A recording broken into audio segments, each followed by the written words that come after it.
Perhaps we need some outside universal threat to make us recognize this common bound. I occasionally think how quickly our differences worldwide would vanish if we were facing an alien threat from outside this world.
Good evening and welcome to Spaced Out Radio tonight. My name is Dave Scott. It's Friday night, and we're going to get into the paranormal and supernatural here very quickly. Eric Cooper from Forest Moon Paranormal will be here in just a second. But first, let's say hello to each and every one of you.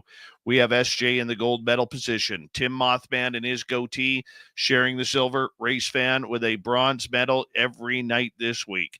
Hi, Nikki in Seattle, Luscious Jewels, Road Flare, Kitty Caddywhack, thanks for coming on in. Robert Lamoth, Little Cam over on YouTube. He did 600 pull-ups today. Took him 4 hours, but he did it. He had to stop for a cup of tea in between the 2-hour mark. 600 pull-ups. Good job, Little Cam. And for that, Little Cam will be signing autographs after the show. Line up to the left of the studio, if you don't mind, to the left of the studio. Frankie B, Search and Destroy, Lenda, Debbie Nickerson, how y'all doing in the studio? And Chris 716, how you doing? Little Timmy James, thanks for coming on in. Mel WD40 is here, lubing us up for tonight's show, because Cooper likes it when we go into a show nice and smooth. He doesn't like any rigidness. It just messes him right up. So thanks, Mel, for lubing us up.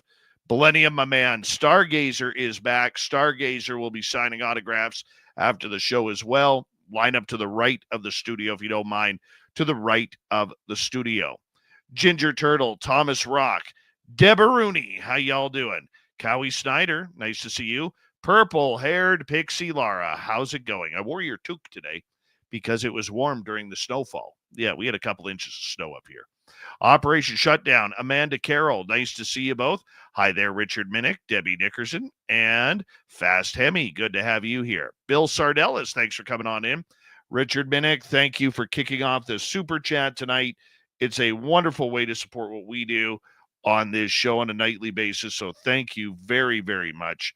Greatly appreciate it. And also greatly appreciate Frankie B stepping up with, I believe, his first super chat.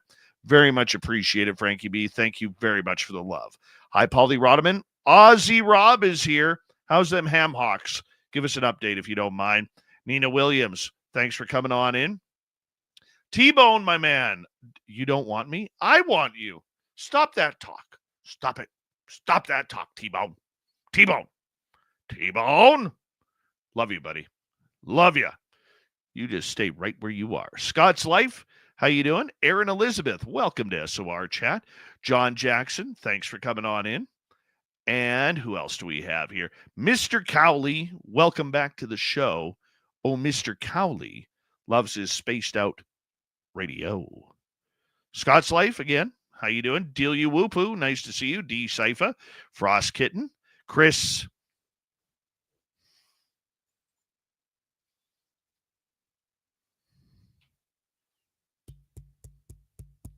Teen, how you doing? Thanks for joining us. Al Garay over on Twitch, 1,700 sit-ups in 45 seconds to prepare for Coops and Coops Beard. Super Knower, good to see you here. So we continue on with our roll call. Mac Geek, thanks for coming on in. Mel, Thank you for that awesome super chat. Very much appreciate your great support of SOR and the lube that you provide. All right, Deb Rooney, thank you for that wonderful super chat. Greatly appreciated, Debs. And who else do we have here? Kurt W75, thanks for joining us. Crazy Hot Michelle, what's happening? Where is the big guy? Give him an elbow for me if you don't mind. Right across the chest. Just drop it on him. Boo the Beagle, how you doing? Nice to see you. Gory Tiger and Mike Bothwell. Good to have you here. Yes, the Mike Bothwell. Rona Davies, welcome to SOR Chat. Blue Cruz, nice to see you. Bob Thorson, good to have you here. Let's get the radio side going. Hello and welcome to the radio and podcast side of Spaced Out Radio tonight. My name is Dave Scott. We have Eric Cooper from Forest Moon Paranormal coming on in to talk all things weird and strange about the paranormal. You're going to love this show tonight. We are in roll call as we speak. We are caught right up. Deb's doing 600 cartwheels to warm up for this show. 600. And let's see here. Yeah, please, Michelle, drop that elbow on him. Do me a favor, everybody. Throw those horns up. Let's rock.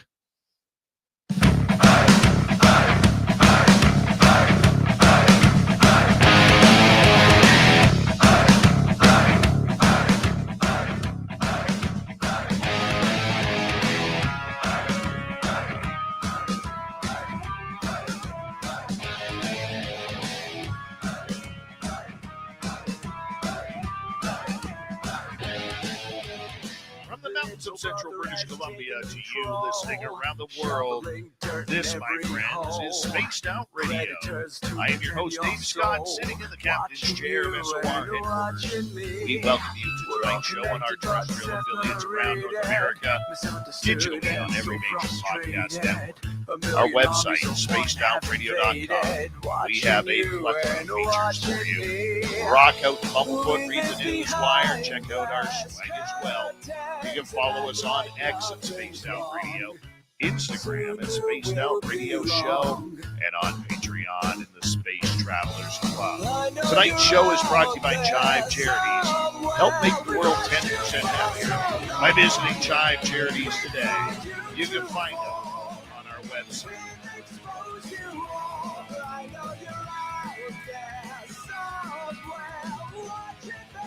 We are getting deep into the woo tonight.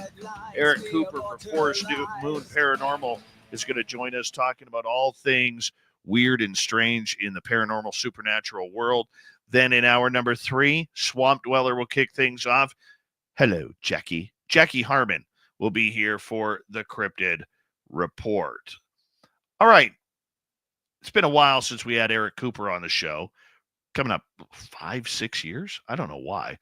Eric is the creator of Forest Moon Paranormal, who has an investigative team which he calls the last resort for many clients as they have given up hope on their paranormal and supernatural encounters.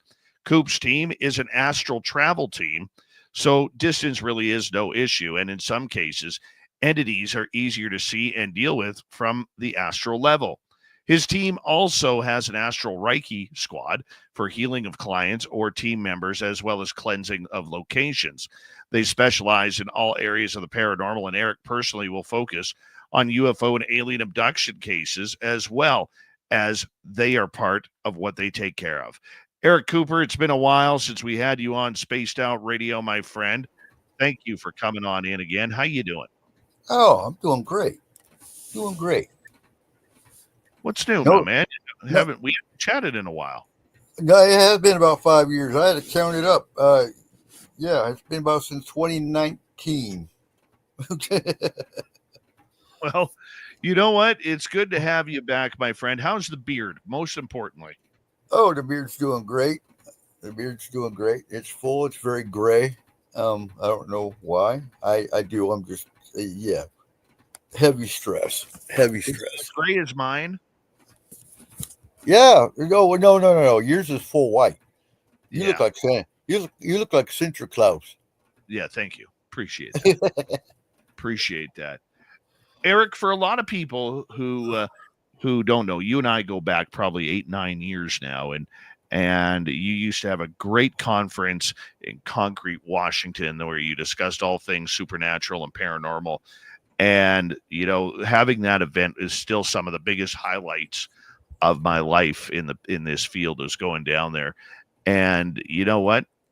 It's a fantastic adventure what you do. You've been involved in the paranormal for more than 30 years. And you know what? Tell us about it. Tell us how it all began. Oh God. So growing up, I grew up Assembly of God, very religious. If I brought up UFOs or anything paranormal, it was obviously automatically demonic. So I really wasn't interested in the paranormal until I joined the army and went to Stuttgart, Germany in 1990, and that's where it all began. But I was Hold on. Before we go even further, you have to tell this amazing this story. I haven't heard it in years. You have to tell this amazing story from Germany when you were stationed there. You mean the time the time lapse one? Okay, so yeah, that's always, I know that's your favorite one. That's Joe's favorite one too. So 1992, I was getting ready to get shipped to Fort Lewis, and a buddy and I were walking down this dark alley in Bad Hersfeld. So I got to think here.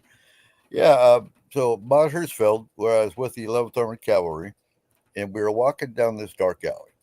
Hadn't had a drink yet, so I know we weren't drunk.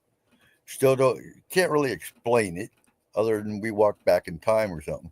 But as we're walking down the alley, and right in front of us is another street, but the building in front of us is called the Ratskeller. So Ratskeller is a political house, but right now it was a restaurant. So as we're walking, unbeknownst to each other, both of our vision went black and white, and we didn't think anything of it apparently at the time. But in front of us was a 1920s limousine with a swastika flag on one side and a German flag on the other. Well, you can kind of figure out what that is. But out of the Ratskeller comes Hitler and his entourage. So we're walking towards it. We both take a left at the next street. And what was odd about the whole thing was Hitler and the entourage all turned and looked at us.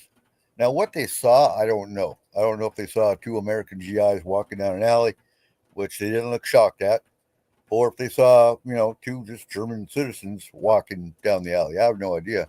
But we turned to the left. Neither one of us really flinched, so I don't know what we were thinking at the time. Still don't, other than it was weird. And we walked in silence for about, 5 minutes.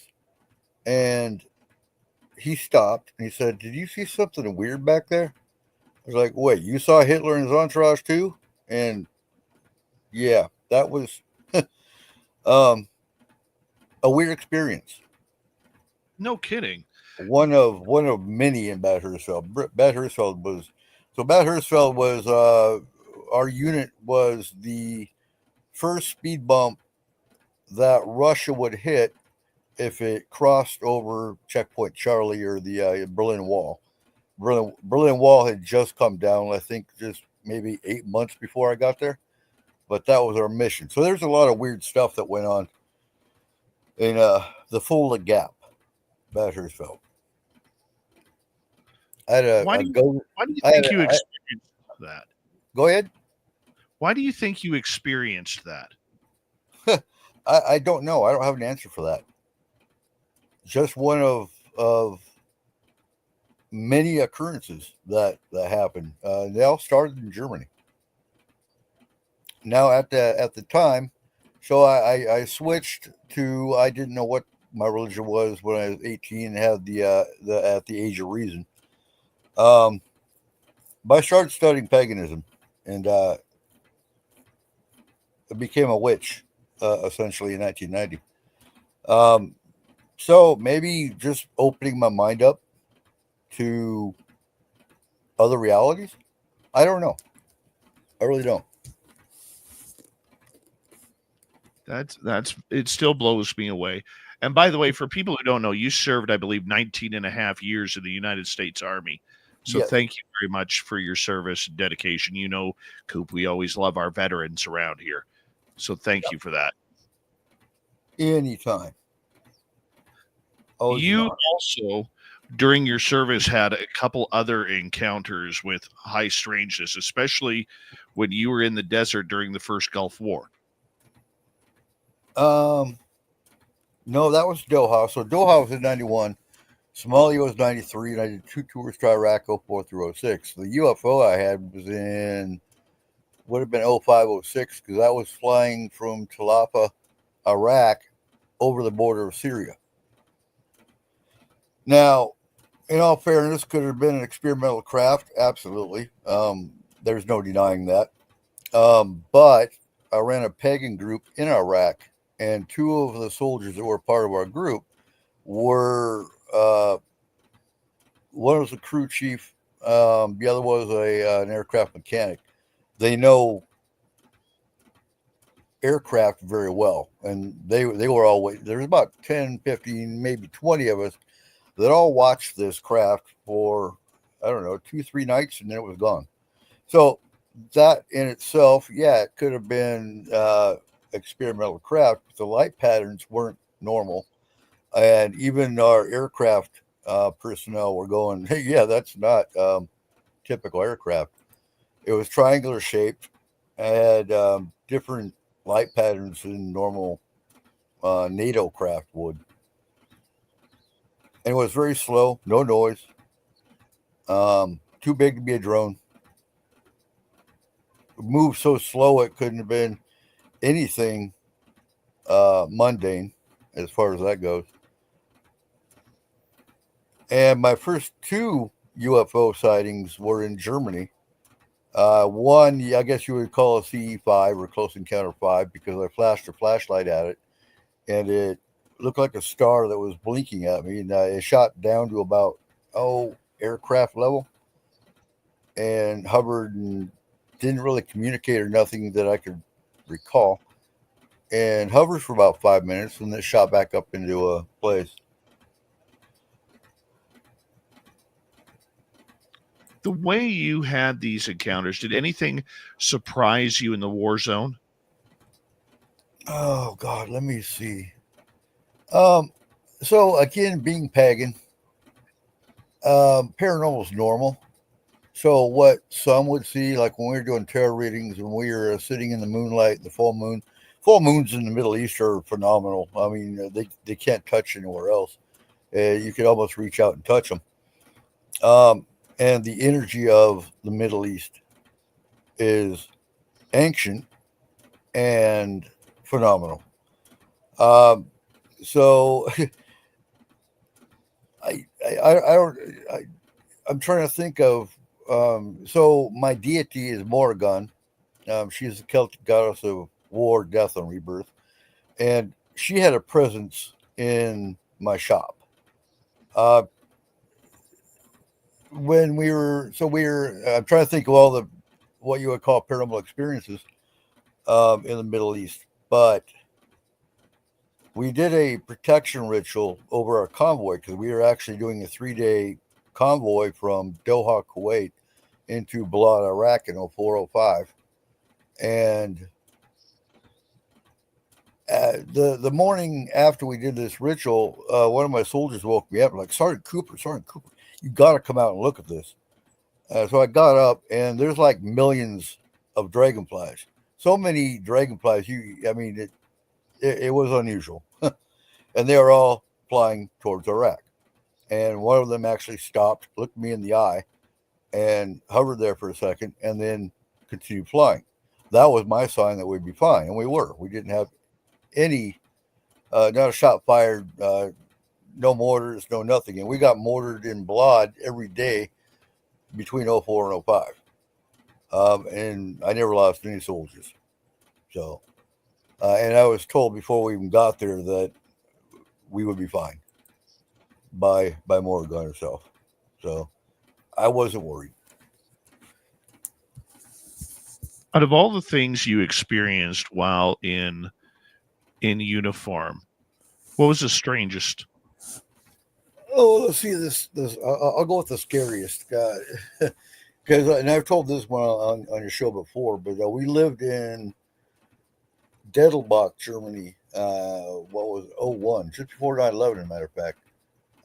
And we actually, that apartment was above a Greek restaurant and was probably the most evil or most malevolent entity I've ever encountered personally. To where a knife got thrown across the kitchen, stuck in the kitchen wall. We went to German housing to try to get moved to base housing because of that. And that's the difference between cultures. You're in Germany. We went to German housing and told them we need to get out of this apartment. We need to move on post. And the German woman looked at us and was like, "What's wrong? You look terrified." And I told her, "Well, not to sound stupid, but I think we have a haunting." And she looked at us and said, "Du haben a Geist? Oh my God. Do you have a ghost? Oh my God. Yeah, you don't go back there. You're going to move right in. You have a place to go right now." And we did. And we were moved into base housing 2 days later, which is unheard of. Now, I used to, Fort Lewis, if I was to go to base housing on Fort Lewis and say, "I've got a ghost, I got to get moved on a base," they would have left me they would have left me off base.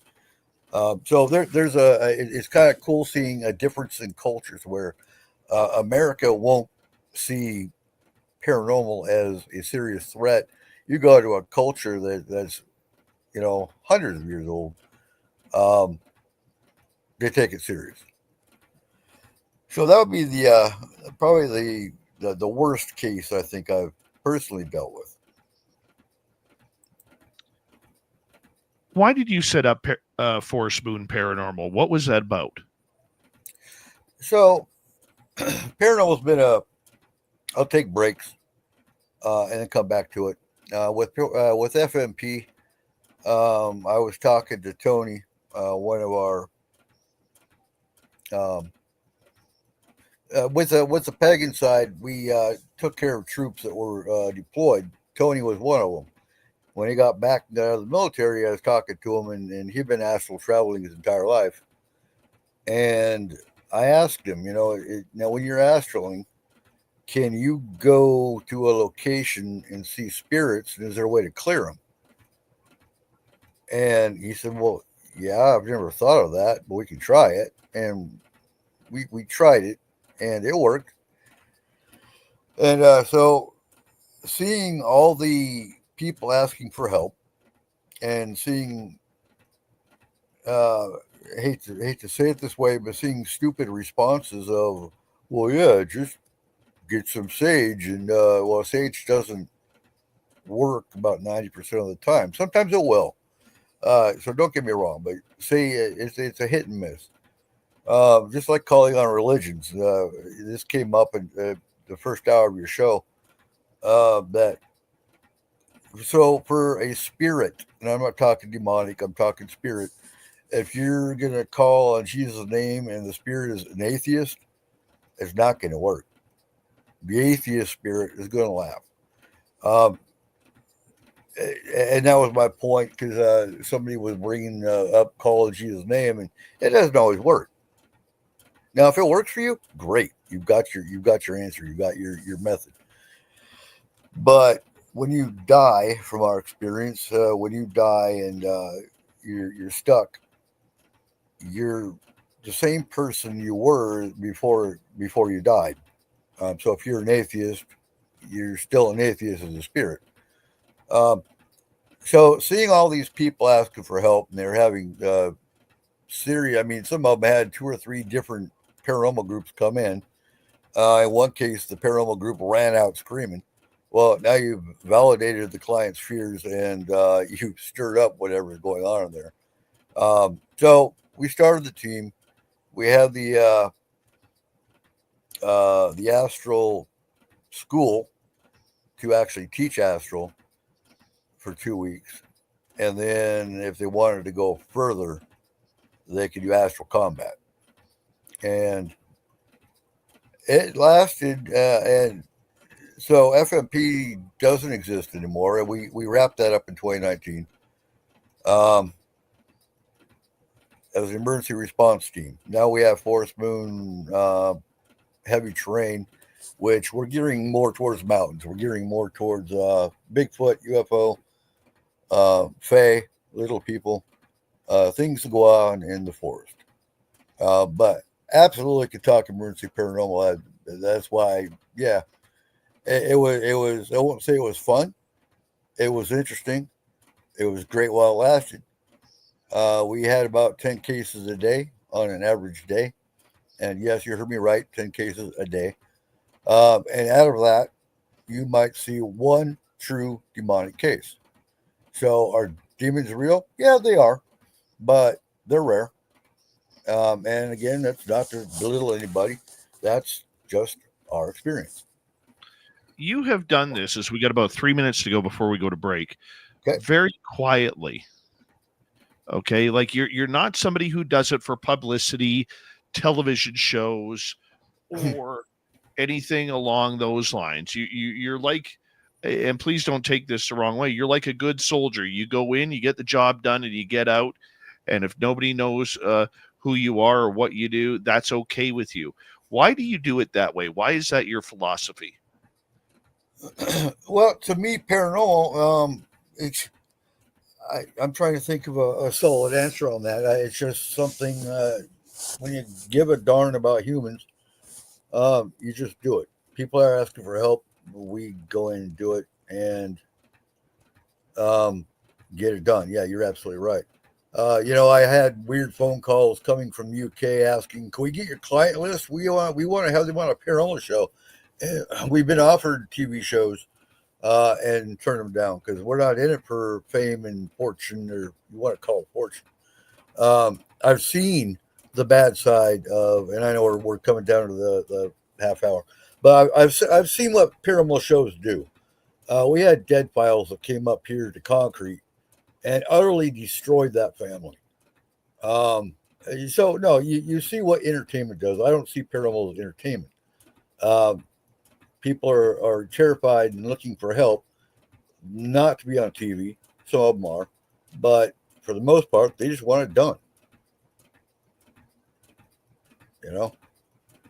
But for you guys, the way you've done it through the paranormal side, through the alien abduction side, through the cryptid side, you guys have, yes, you guys have are known in your community. Yes, you're known to many people in the paranormal, but you've always been very humble about it.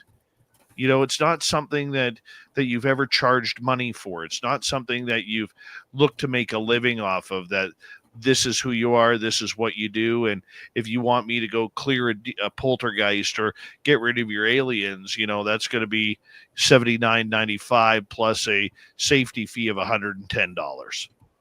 Oh, that's cheap. I've seen what some of these people charge. Oh my God.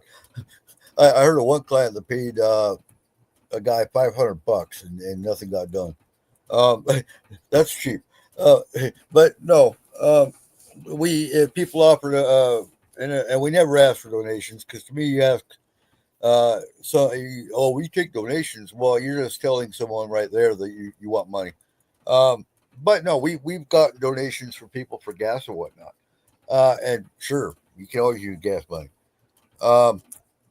But no, I was in search and rescue before the Army. I've always been, I guess, a disaster response kind of person, and to me, a paranormal emergency is a disaster in someone's life. So that's kind of how I handle it and how we treated it. Does the fire department charge you for coming to the fire? No, right? Right. So no, we were an emergency response team. All right, Eric Cooper is here from Forest Moon Paranormal. We're going to get into some of his favorite paranormal stories and what happens when you can't control a paranormal crisis. Spaced Out Radio continues right after this.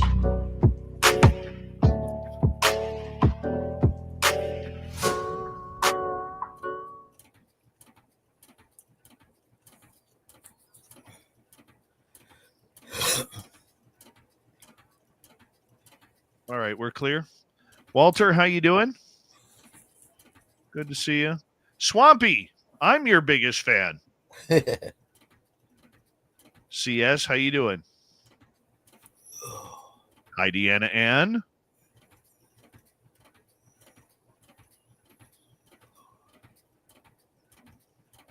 Oh, we got to talk disclosure. Oh, we will in an hour or two. We'll get there. We'll get there. I was supposed to be at the Soul Conference this weekend. You didn't go? No. You know, I'm kicking around in another year or so, maybe sooner. I like this StreamYard. It's handy. Yeah. But I might pull my little girl into a show, and her and I will do a paranormal show. In time. She's 14. She turned 14 on the 20th. Right. Doesn't that make you feel old? Yep. Yep, it does. You knew her when she was 7. Yeah, right? Oh, God.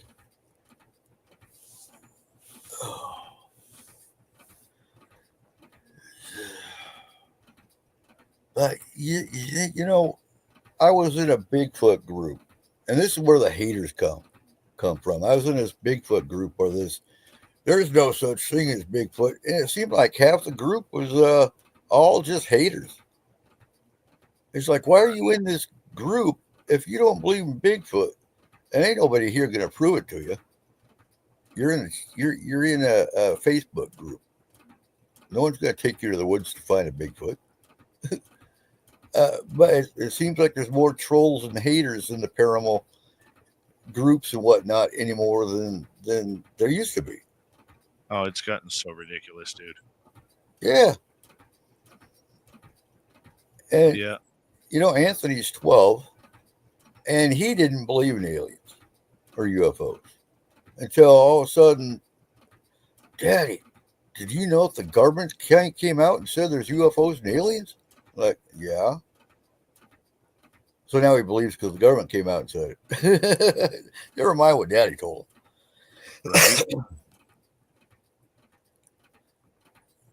That's awesome. And That's fun. Resonates wrong. Bigfoot is also classified by the FBI.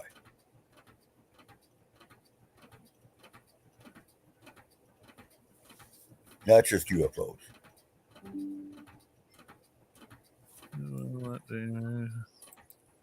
Oh. Down.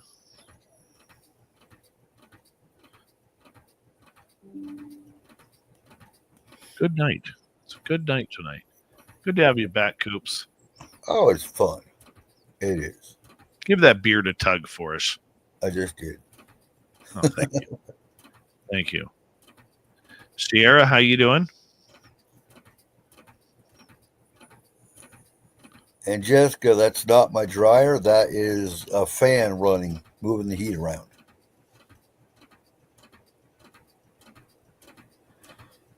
White Walkers, how you doing?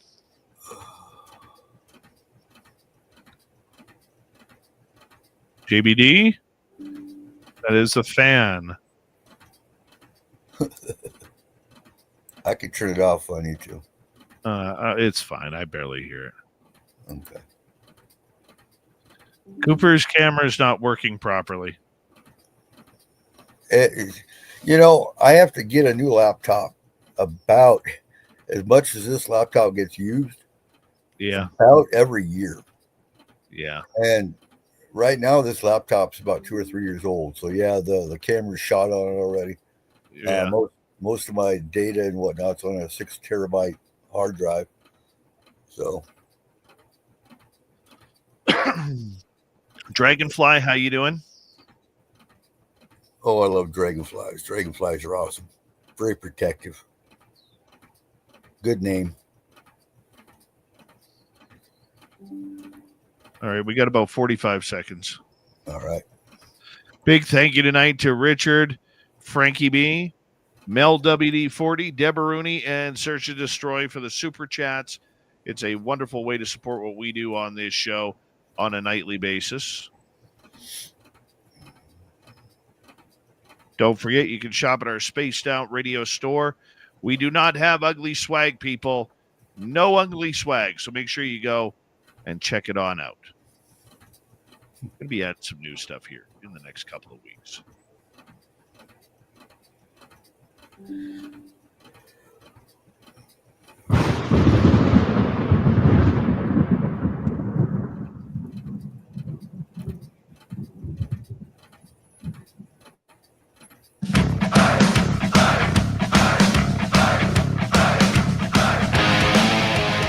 Comes the second half hour of Spaced Out Radio tonight. Paranormal Crises with Eric Cooper coming up just momentarily. But first, we want to hang out with you and say hello. My name is Dave Scott. I'm the guy who runs this microphone to all the stations that love the woo. That's what we do around here. Want to remind all of you that if you missed portions of this show or others, you can check out our free archives by going to youtube.com/spaced out radio. Do old Davey the favor, hit that subscribe button. Our website, spacedoutradio.com. We have a plethora of features for you. Rock out to Bumblefoot, read the news wire, check out our swag as well. Follow us on X at Spaced Out Radio, Instagram at Spaced Out Radio Show, and on Patreon in the Space Travelers Club. Forest Moon Paranormal, we have our good friend, Eric Cooper here, hanging on out. Paranormal Crises, Eric, thank you for joining us. You deal with what we could consider crisis situations of the paranormal supernatural. For people who don't understand, give us an example of that. Oh, I got plenty. So somebody moves into a new home, or even they live in an old home and nothing's happened until they got some new piece of furniture that's possessed. It's got an attachment or something on it. And all of a sudden, their 3-year-old, who's been sleeping in their room fine, and all of a sudden they won't go in the room, and the dog won't go in the room. And then it starts escalating, and they have to move out of their house to a hotel. One example, someone wakes up and they're getting scratches and they're getting attacked.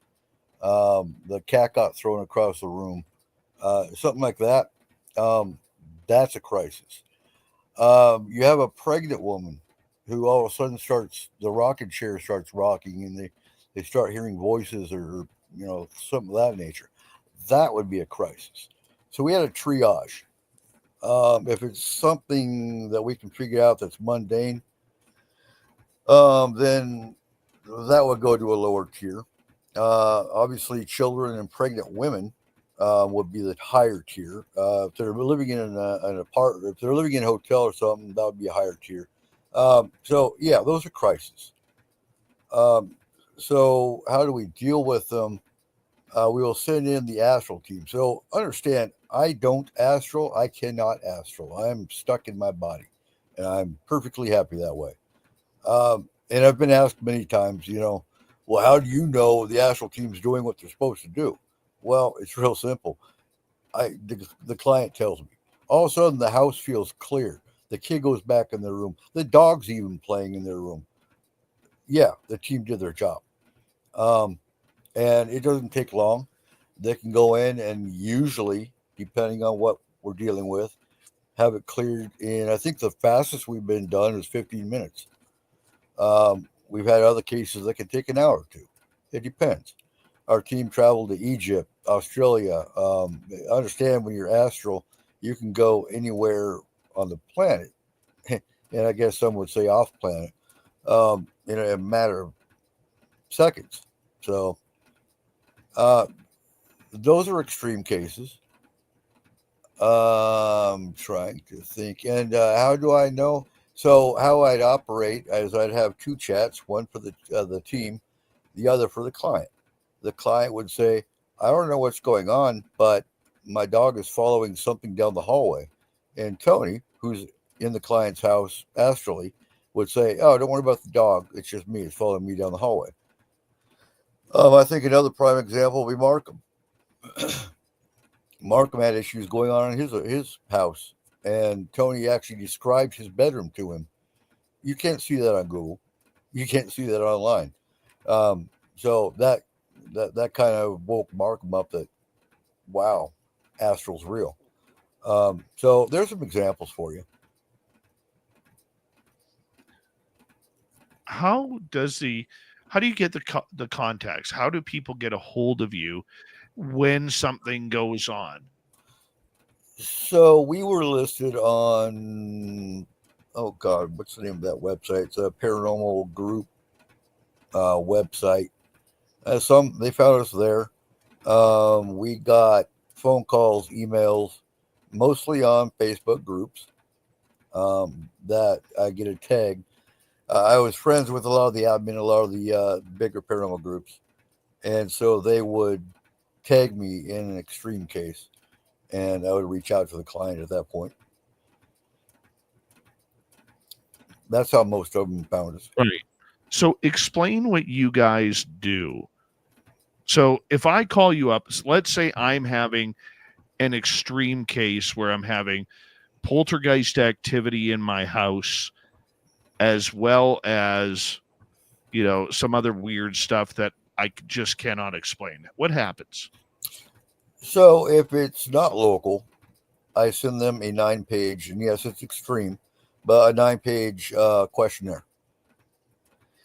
And it covers everything from what's your career, what's your job, because that comes into play. It can. Where's most of your activity coming from? Description of the activity, children involved, and then I get that back and I assess it. And then I'll contact whoever on the team is available, which usually there's 2 or 3 of them available at any given time. And at that point, they would look at the address. We would Google map it, so they had a visual idea of where this location was, and then they would leave. So for safety precautions, we would have them come to headquarters, which is here at the house. They would touch base on the roof. They would go to location, do the job, come back, touch base on the roof, and go home. Why? Because we have heavy shields around our property. So if something followed them home, it will get stuck in our traps. And I know that sounds weird, sounds sci-fi, but it works. Nothing's here. Nothing's in my house. Nothing's on my property but Bigfoot. And so, yeah. At the same time as we're actually handling the case, like I said earlier, I'm talking to the client on a chat. I'm talking to the team on a chat if it's a major case. And we're walking through it. As you use astral travel for this, there's a lot of people who will wonder, well, what is astral travel? What do you mean by that? So astral travel is, I'm trying to think how to explain this. An alternative dimension, I guess, is the easiest way to explain it. Ready Player One, the movie, if you've seen it, is a prime example of astral travel. So basically, you leave your body, travel to the site. If you're like Tony can do it at will. He doesn't have to lay in his bed or anything like that. He can just be sitting up doing it. So basically, yeah, you're mentally leaving, not your soul, to be clear, but you're mentally leaving. So look at remote viewing. If you've heard of the CIA program, remote viewing, easiest way is to look at the differences. Remote viewing, you can only observe. You can't interact. You can't combat. You can't do anything physical but observe. So remote viewing, if you look it up, was a CIA program to spy on spies, and they would find other spies spying on them. Astral travel, very similar, but with astral, you can interact. You can clear spirits, ask them to leave, help them find the light, find out why they're there. Because oftentimes spirits are stuck here because they don't know they're dead half the time, and sometimes there'll be a demonic or a malevolent entity that's got them trapped. You take care of the malevolent entity, send it back where it came from, and release the spirits. So that's what you'll find in many of your more extreme cases, where you do have poltergeist activity. But let's talk about poltergeist activity for a second, because it's also about 80% of poltergeist activity. And I say that statistic because it's based on the experience we've dealt with. But a good portion of your poltergeist activity is not just a young a teenager, but it can be adults too who have excess energy and don't know how to ground properly. So that's what it comes down to, is you just have excess energy that's causing things to fly. You don't know you're doing it most of the time.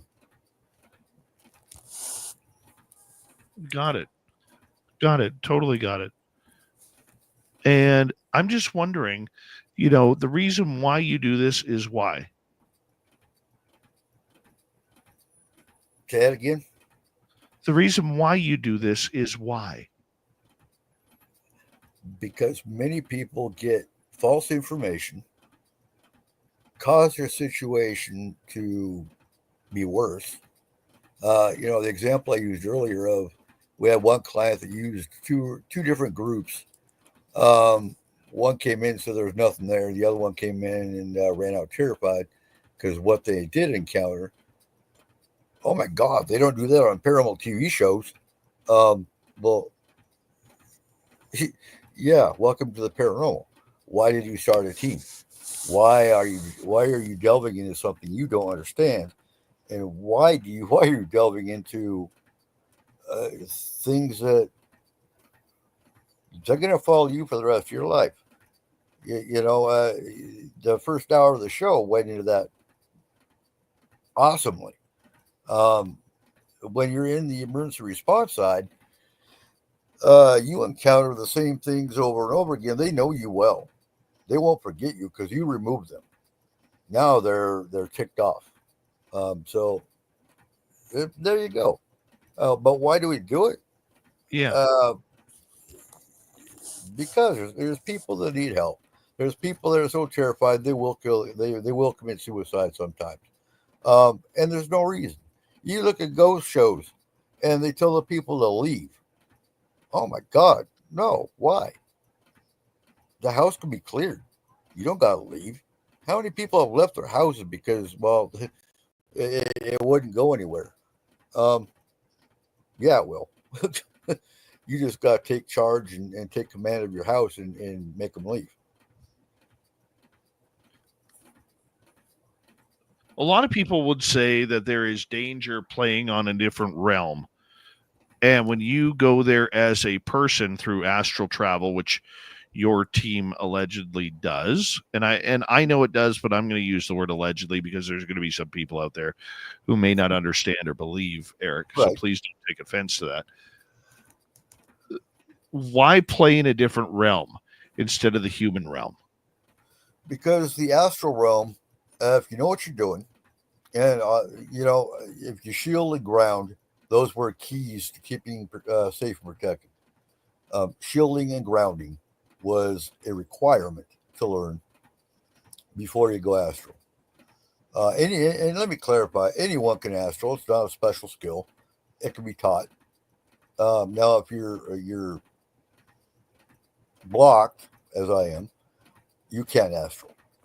Now, Izzy, my mate, has offered to take me astral attached to her. I won't because I'm not supposed to. I'm not meant to. That's not my job. Um, but why? Because it's very efficient in the situation or scenario that we did. It's very efficient. Yes, it can be dangerous. Absolutely, anything can be dangerous. Handing your kid a chainsaw is dangerous.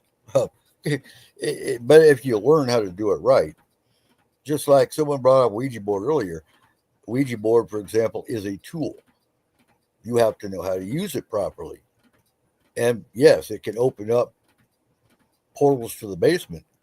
And that's where if you don't use the safety precautions properly, it can harm you. But it is only a tool. But using astral, again, if you don't know what you're doing, absolutely, you can find yourself in a dimension or walk into another dimension out of the astral and find yourself dead. You can get hurt astral traveling. You can die astral traveling. Absolutely.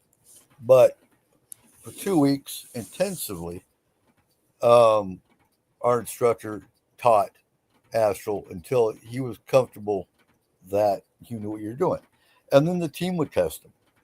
And just because they took the astral school did not mean they were going to be on the team, because they had to have the right characteristics to be on the team.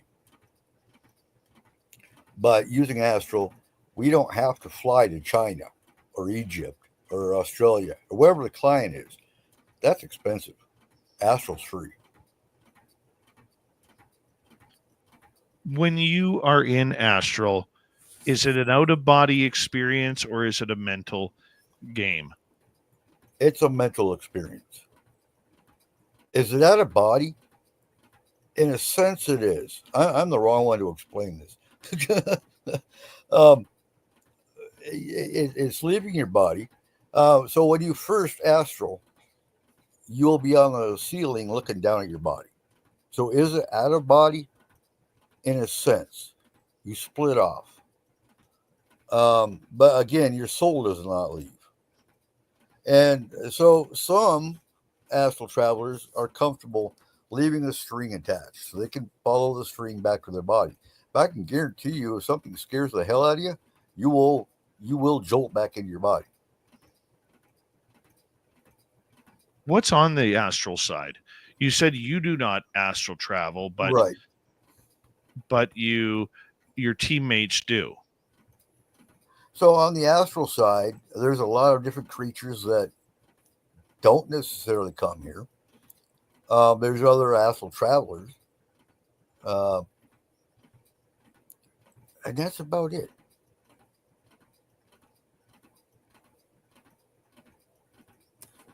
I've astral traveled before, as you know. Mm-hmm. I find it very, very intriguing.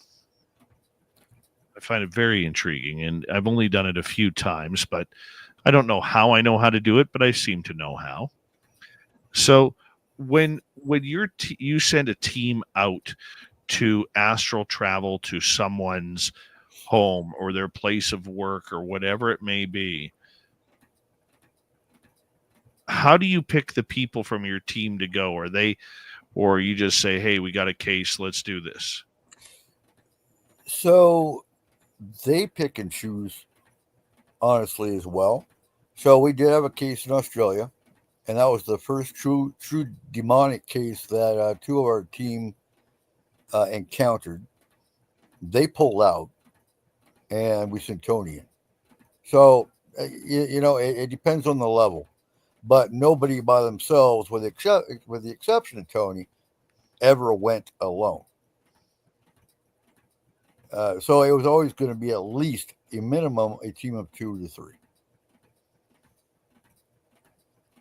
Okay. So you mentioned that it is a team of 2 to 3. What happens? Do they all specialize in different things, or how does that work? No, because they're all taught the same in the school, in the astral course. When it came to the ones that went through the course, they were all taught the same. Now, some came out stronger than others. Now, along with the astral team, we had a psychologist. Let me rephrase that. We had a therapist who acted as our psychiatric assessor. She had been in her field for many years. We also had a medium. So when it came to the team, none of them really specialized in any more than the other. But then, obviously, we had a therapist that we felt like it was going to be a psychiatric issue because a lot of them are. Then the therapist would assess it, and she would take over talking to the client. Right. How many cases a week do you do? Minimum 100. Because, like I said, we averaged about 10 a day. So again, there's days we might have 5 or 6. So when you're looking at a week log, you're looking at 100 a week, easily. Oh, wow. Wow. Is every case different, or are they all pretty similar? No, there is no cookie cutter paranormal, not at all. And I mean, you and I have talked about it before, but even the fae can be paranormal. So like you've got pixies that are nipping and biting at someone's legs. You got to deal with them differently. Push them out just like you do spirits to an extent. We had a case where they had a fairy altar, but they weren't leaving anything for the fairies, and so they had nothing but havoc. So you'll give them some guidance. You'll tell them, look, you got to send the kids out, put some milk and honey or something out there for them. They'll leave you alone. We have the case where, and this is another one that's going to sound bizarre, but we had trolls that somebody opened a portal and the trolls came out and from their dimension and were creating havoc in a closet. That was a real simple, get the trolls back to the portal, seal it, case closed. So no, there is no cookie cutter paranormal case. When do the aliens get involved? We got about 2 minutes to go here. Oh God, let's see. Well, so like I've been in the alien abduction UFO side since '94. When it came to the astral team, I'm trying to think. When did the aliens get involved? Well, that would have been about 20. I can't remember. Most of the alien abductions, we did stop one for one of your listeners. I'm not going to say any names. And to my knowledge, he hasn't had any issues. Again, there's a lot more to the alien abduction situation than meets the eye. Because you've got alien parasites as well that can create just as much havoc as the aliens abducting themselves. At some point, though, because we got about a minute to go here before we go to break. Right. At some point, though, in your cases, when did you realize that this was more than just paranormal? It was getting into the aliens as well. Oh God! So this is something we'll have to take after break, because I can tell you the situation where we're battling aliens as well. I know you know that story. That's a bit more time consuming, and that was probably one of the more extreme cases that we dealt with. Do you think then that it is all tied together into one? I do. No, absolutely. I think because you have too many cases where you'll have a UFO over a house and a haunting going on at the same time. Some of the signs and symptoms are similar. Not all, but some of them are. On that note, Coop, I'm going to get you to hold on right there because we are going to go to break here at the bottom of the hour. I'm having a lot of fun tonight. Eric Cooper from Forest Moon Paranormal is here tonight on Spaced Out Radio. When we return, we'll get into more alien talk, alien contact. We're going to figure what it's all about, as well as I know he has an opinion on what's happening in disclosure, so we're going to find that out, see what he thinks on the UFO front. We'll be right back. Hour 2 of Spaced Out Radio is right after this. Stay tuned, everybody.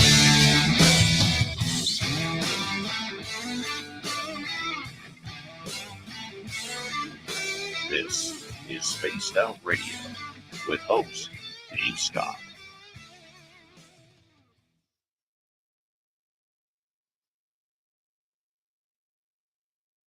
All right, Coop, we are clear. I'm just going to put you back in the green room, and I'll be right back in a few minutes, okay? Okay. And All right. Eric Cooper, everybody, I'll be right back.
All right, I am back. We'll bring Coop back in.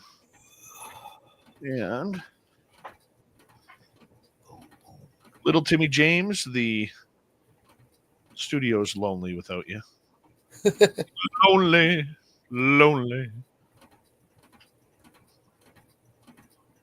Coop, how you doing? You having fun? Oh, I'm here. It's fun. Good. It's fun.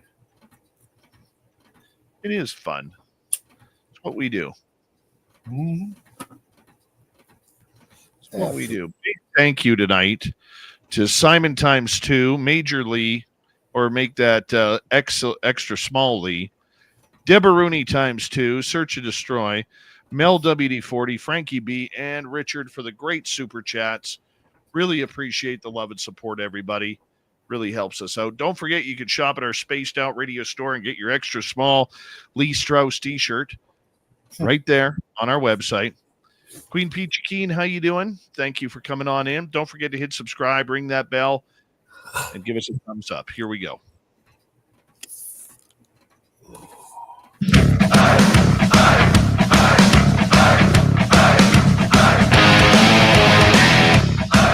Here we go with the second hour of Spaced Out Radio tonight. My name is Dave Scott. Thank you very much for choosing us for your nighttime entertainment as we talk paranormal, supernatural, and some aliens here momentarily. Hi to everyone listening in on our terrestrial affiliates around North America, digitally on every major podcast network. Our website, spacedoutradio.com, we have a plethora of features for you. Rock out to Bumblefoot, read the news wire, check out our swag as well. Follow us on X at Spaced Out Radio, Instagram at Spaced Out Radio Show, and on Patreon in the Space Travelers Club. The Desert Clam has set the password for tonight in the SOR Space Travelers Club. What do you got? Abassinate. Abassinate is your password. Use it wisely, Space Travelers, as the Clam sets the password each and every night right here on Spaced Out Radio. All right, here is our good friend Eric Cooper, Forest Moon Paranormal. We are hanging on out, having a good time, and we're going to learn about UFOs and aliens when it comes to abductions, when it comes to lights in the sky. Coop, welcome back. Yeah, always great to be here. It is very interesting. So what's your thoughts on everything? One question popped up. What makes and a resident was absolutely correct with some cases are absolutely hereditary. So you'll have many abductees that, if you talk to the grandmother, the great grandmother, it's oftentimes maternal. They will find that it's a hereditary abduction situation. And honestly, I think, and my dog just came in. She wants to say hi. But I do think they're checking the DNA and any anomalies to DNA. Would be my thoughts on that. And then, of course, you have the hybrid situation. You want to read a great book, Dr. David Jacobs. That was the very first book I ever read. It was called Secret Life of Abductees. And it goes extensively into the abduction, the hybrid program. So with the Greys, and my views have changed over the last 30 years. I don't know what to think sometimes, because you do find the short Greys working with the tall Greys, which from my I've never been abducted, so not my experience, but my experience working with abductees. The tall gray is more your scientist, more your doctor, and the short grays are worker bees, basically. And where the mantids fit in, I have no idea, but they do seem to be collaborating with the grays. And then, of course, you got the reptilians. Well, that's a whole nother ball of wax. What's your thoughts, Dave? The species that are out there, we know they're coming here because so many people have had experiences with them, and the more that I get into the UFO, the political side of the UFO game, the more cynical I become in regards to what is actually known. And I think really the only true answer, in my opinion, is the people who are having the experiences. We're not going to get the truth from any government source about what they have, what technology they've recovered. Have they recovered any sort of alien bodies? I just don't see that happening. So when I hear somebody talking about a connection with manted beings or Pleiadians or the getting taken by grays and waking up to grays, once, twice a week, or maybe once every 5 months or whatever it may be, I find that more believable. Mm-hmm. I think so. This last congressional hearing, not the Senate hearing, the Senate hearing was a waste of my damn time, because I don't want to hear from Arrow. I don't trust Arrow. People are not going to report their sightings to Arrow because Arrow is still tied to government. But the actual congressional hearing where they had Luis Elizondo back on, and when you hear someone, I know you don't care for the government side, but when they actually come out and say, yes, we do have biologics, we do have, and when you have David Grush talking about, and I do believe that some aliens are interdimensional. Not all come in a craft; they can come dimensional as well. So I've found that more believable on the government side. Now I do think we still have a call them MJ12, call them I do think we have an MJ12 that sits behind a closed door and pulls the strings. Yes, you can say this, but don't say that. So I found it more believable, I guess, with the last congressional hearing when you had Elizondo actually coming out and saying undisputable truth that we do have alien bodies, we do have alien craft. They're not from this planet.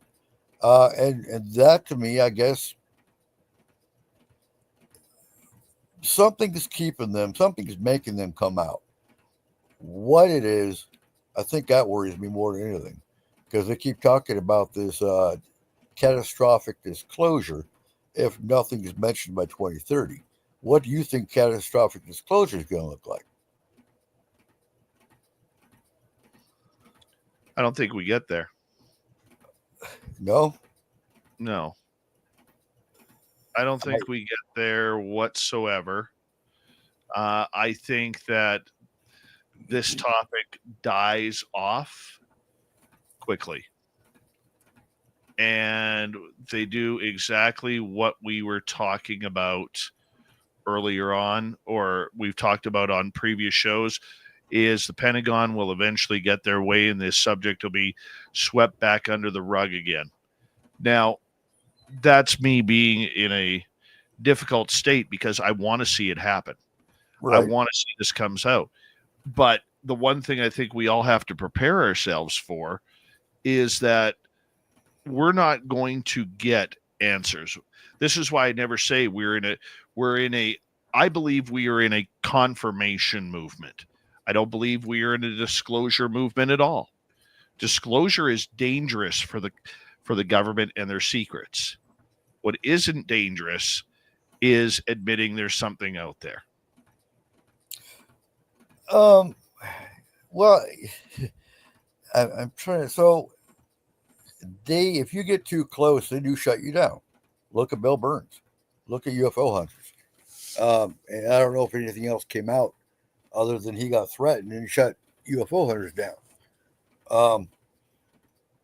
And I mean, even again in the congressional hearings, they admitted that yes, the government has killed people. If you get too close, they do threaten you. I don't know. I think they opened up the door, and I don't think that door is going to be easy to close. You look at my little boy. My little boy now believes there's aliens just because the government came out and said there is. You can't close that door. What's going to happen with the Trump administration? I have no idea. He's already talked about pulling the JFK files and the UFO files and all that. Is it going to be another Kennedy? I mean, who knows? I guess just wait and see. but I was impressed by how it took them a year, I think, but they came out with another congressional hearing. If you have Congress people that are going, we want answers too. Um, are they going to get threatened to the point of shutting up? I don't know. I guess it's a wait and see. But yeah, I'm frustrated too. And I think I get listening to military pilots and whatnot over the civilians, but I think when they start pulling out some of the UFO investigators that have been in this field for forever, I think the civilians are going to start listening just because that door is open. I can hope so. Well, I think, though, that I guess my issue with it all is when we start seeing how many people out there are really interested. I mean, we think Congress is interested, but let's remember there's 400 Congress people, and there's maybe 24 that are interested in this topic publicly. That's something that we have to pay attention to as well. Mm-hmm. We have to be able to realize that this isn't a hot button topic for the majority of Congress. And whether it's the Senate hearings, I think they are more interested right now in trying to figure out where the Pentagon money is going rather than actually whether or not there is UFOs and aliens that we have encountered and have grabbed crash retrievals and alien bodies regarding everything. So, I mean, it is something that is, needing to be looked at. It's needing to be justified. But right now, I think they're more interested in the money rather than where the UFOs and aliens are being hidden. Oh, and absolutely. When we have 1.7 trillion that just kind of disappears into a black project, and Trump himself came out and said, yeah, we're going to shut down some agencies. We're going to pull the money back into the government's pockets. I guess wait and see with what he does in January, his first day in office. And I'll laugh if they do manage to pull 1.7 trillion out of the military industrial complexes purses, because they ain't going to allow that. No, they aren't going to allow that. But I mean, we do have to see what they are going to allow. And let's remember that there is an entirely new industry that most people don't even know is being built right now. There are all sorts of defense contractors outside of the big ones, whether it's Boeing, Raytheon, Lockheed Martin, McDonnell Douglas, whoever. DARPA. Don't forget DARPA. DARPA is the one I hate the most. But there are hundreds of these companies that are now vying for this potentially new technology to come out. And it's all the big game behind the scenes. I have a couple of sources within that are working on this topic, and they have some very strong connections that people are waiting to see where this technology leads, because it's going to play out that this is the new not multi-billion, multi-trillion dollar game. It really is. Yeah. And that's why they keep hiding this under UAP and not UFOs and aliens, because they are very, very steadfast that a lot of this technology, they don't know where it's coming from. And yet there are contractors out there saying, we're not going to tell you it's ours. Keep the UFO tag on it, man. Keep the UAP tag on it, because that way we are able to hide what we are doing. Area 51 has been around for 60 plus years by doing that. I still want to go look in there. Oh, so do I. Well, not even Area 51, but S4, which is on Area 51, is supposed to be where all the action's happening. And I find it interesting that all of a sudden they're switching from UAPs to USOs. You know, we had the USO that came out, and I think it was a whole battleship that witnessed it and got it on camera. Recently, I don't know how recent, but uh, you know, uh, their focus seems to be going more USO direction as well. Hmm. Do you think disclosure is important? You know, all the other countries. You look at Nick Pope. You look at, I mean, even Canada with a Hellier came out and did, I guess you could say, soft disclosure. Why does America need to do it? Um, I don't. I think disclosure is only important to get rid of the stigma behind it. That's why it's important to me. Get rid of the stigma so people can actually freely come out and talk about it without fear of ridicule, without maybe losing their job because they're a nutcase. But the other door that has to be opened is the abduction side of it. But that's the area the government's never going to touch. Can you imagine if they was to ever come out and say, "Oh my God, well, we have the Greada Treaty that Eisenhower signed, or it was either Eisenhower or Truman, I don't remember now. I think it was Eisenhower. Um, but yeah, Eisenhower came out and signed the Greada Treaty and allowed aliens to abduct people. Can you imagine the outcry from that one that would come out if that was to ever come out with a disclosure? Uh, I think they're very limited and they're going to be very quiet. I agree with you on that.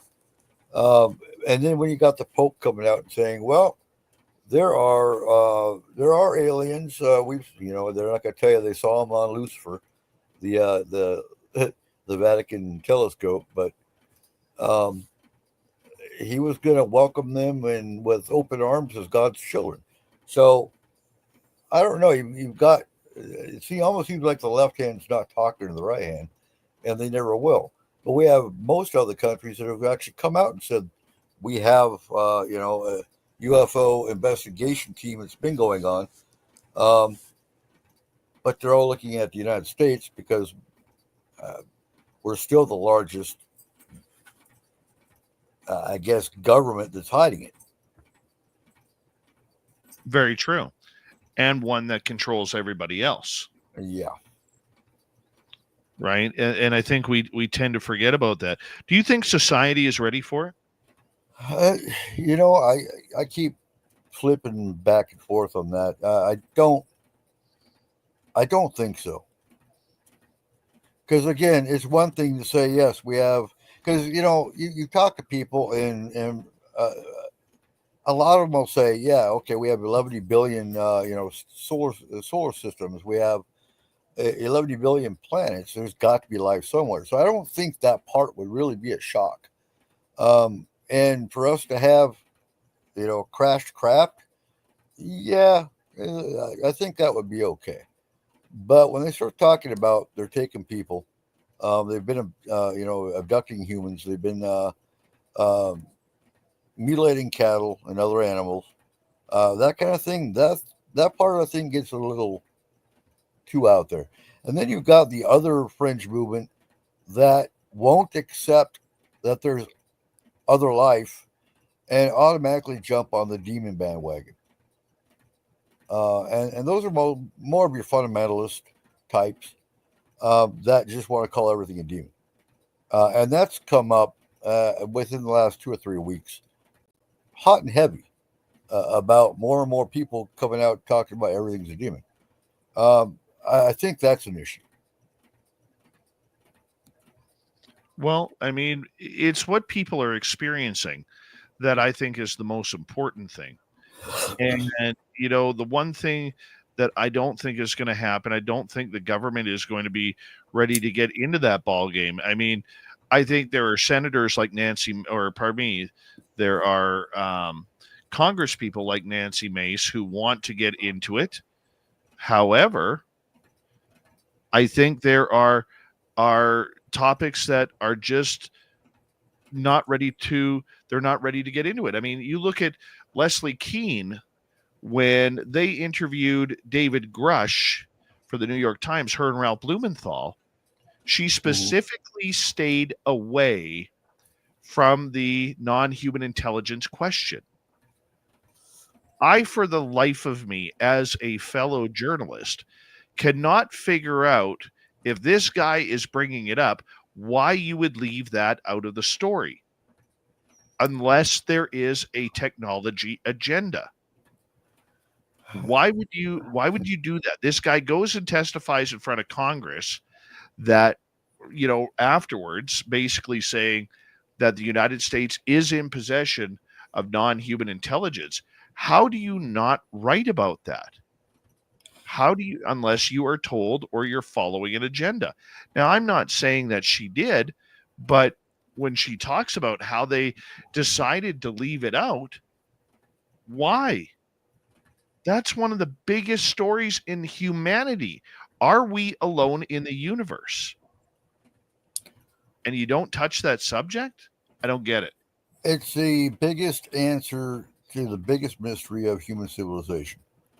And I think when you dig deeper, if you look at a lot of the theories, when you actually dig into ancient texts and whatnot, that this planet was seeded by extraterrestrials and not a religious figure, I think is where a lot of people kind of flip. When it comes to the technology, if we had free energy, it comes back to the almighty dollar.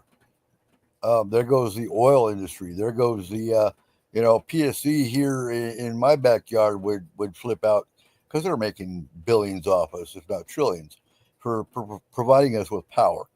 Elon Musk would probably love it because he could transform it to his Tesla. But, at the same time, I think it comes back to corporations and the money they would lose. I mean, corporations control the government. We don't have a government. We have a corporation monopoly of the government. That's what it boils down to. And can you imagine the government contracts, the trillions of dollars they would lose if they had to release the technology they've got? That won't happen. That part won't happen. And I love Representative Mace, by the way. She's awesome. She's the one that's digging the hardest. I think Congress is taking this subject seriously. Don't get me wrong. Mm-hmm. I really do think they are taking it seriously. I don't think they are ready to understand at this point that there is an entire level of humanity that is suffering from these questions. They're not ready for that. And even though Anna Paulina Luna asked about it and even went down the hybrid road, which shocked me, nobody had any answers. And in fact, if you go back and we'll look at Anna Paulina Luna's comments after the hearing, she said it was a waste of time. Absolute waste of time. But Cooper, let's get into this because we only got about 25 seconds left. And I want to make one point before we come back after the break. One of the big things that I think we need to realize is I don't know if the politicians understand, or maybe they do, and they're hiding it, if they really know that this subject is happening more than just over military bases and sensitive areas. Because that's all the military-industrial complex wants you to know. Eric Cooper from Forest Moon Paranormal. We'll be right back.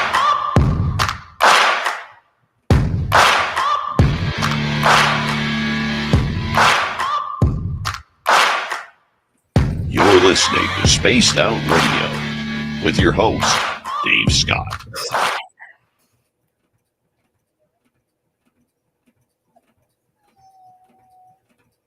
All right, buddy, we're clear. All right. I love this discussion. It's a gooder, man. It's a gooder. It's a gooder.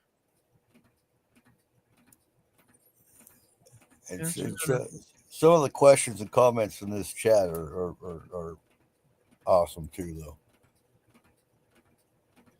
Yeah, they're pretty brilliant people here, man. Yep. Pretty brilliant. Which is awesome.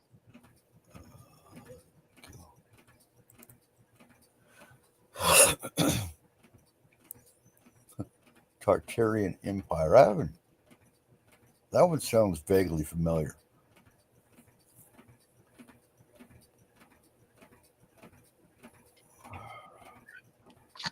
But it sounds more like more like Atlantis than it does anything. Hi, Lunico. How you doing, man?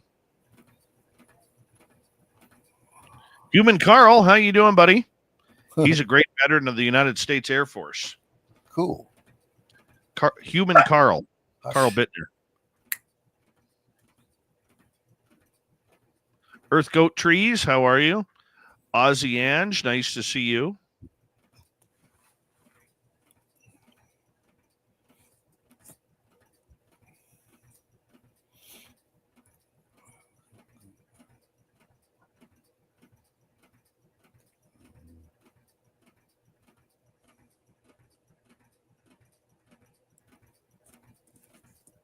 You're welcome, Queen Peachy Keen.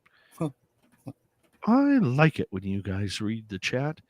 It makes it 100% better. Thank you.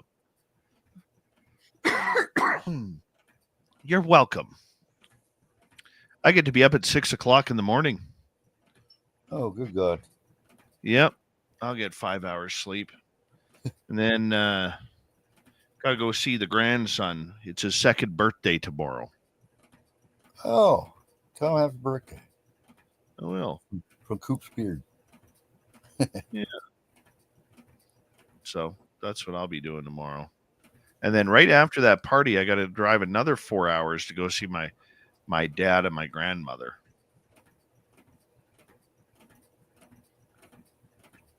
Orbs are a planetary surveillance system. It reminds me of birds aren't real. Mm-hmm. I think orbs are alien ships. Orbs can be spirits. Orbs can be fae. Orbs are a lot of things.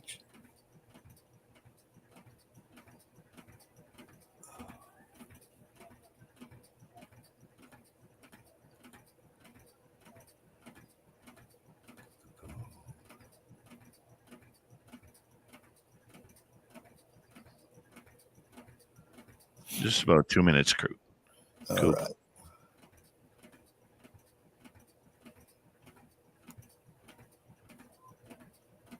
They can also be moths and flies and a whole lot of other stuff. or dust bunnies. There we go.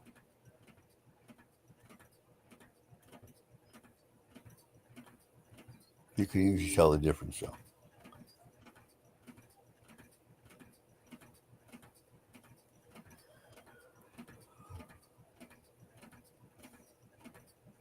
Simon again. Grandizer, how you doing? I was looking for you the other night, buddy, because you had some good questions the other night about other shows, and I actually answered that, man.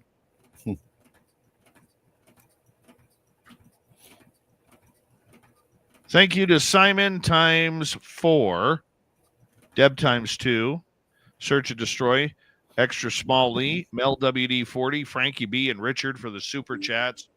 Greatly appreciate the love and support, everyone. Thank you very, very much. Got about a minute, Kurt. Coop. All right.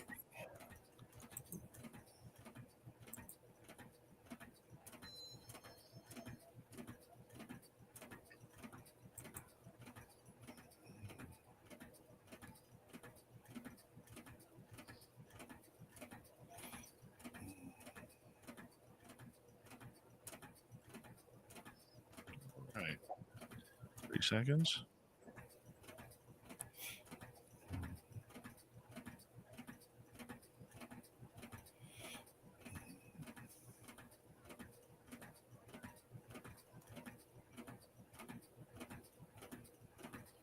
Well, 15 seconds. All right.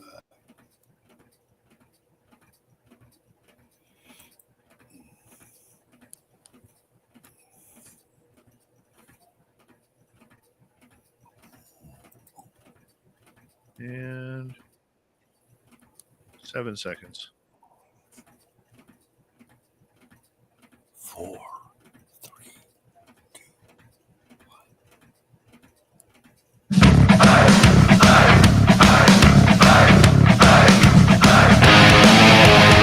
Here we go, the second half of Spaced Out Radio tonight. My name is Dave Scott. UFOs, aliens, disclosure, paranormal, everything on the table with our guest, Eric Cooper. Before we bring Eric back on, I want to remind all of you that if you missed portions of this show or others, check out our free archives. They're always on YouTube or on any major podcast network. Our website, spacedoutradio.com, we have a plethora of features for you.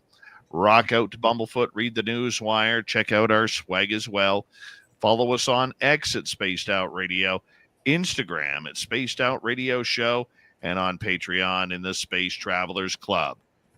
From Concrete, Washington's Forest Moon Paranormal, Eric Cooper is here tonight. Eric, I want to get into, the idea of alien abduction and the fact that the government and all of the whistleblowers who are saying that, this is a threat narrative and everything that goes along with that, they're only talking about how these incidents seem to happen over military installations, over sensitive areas like nuclear facilities.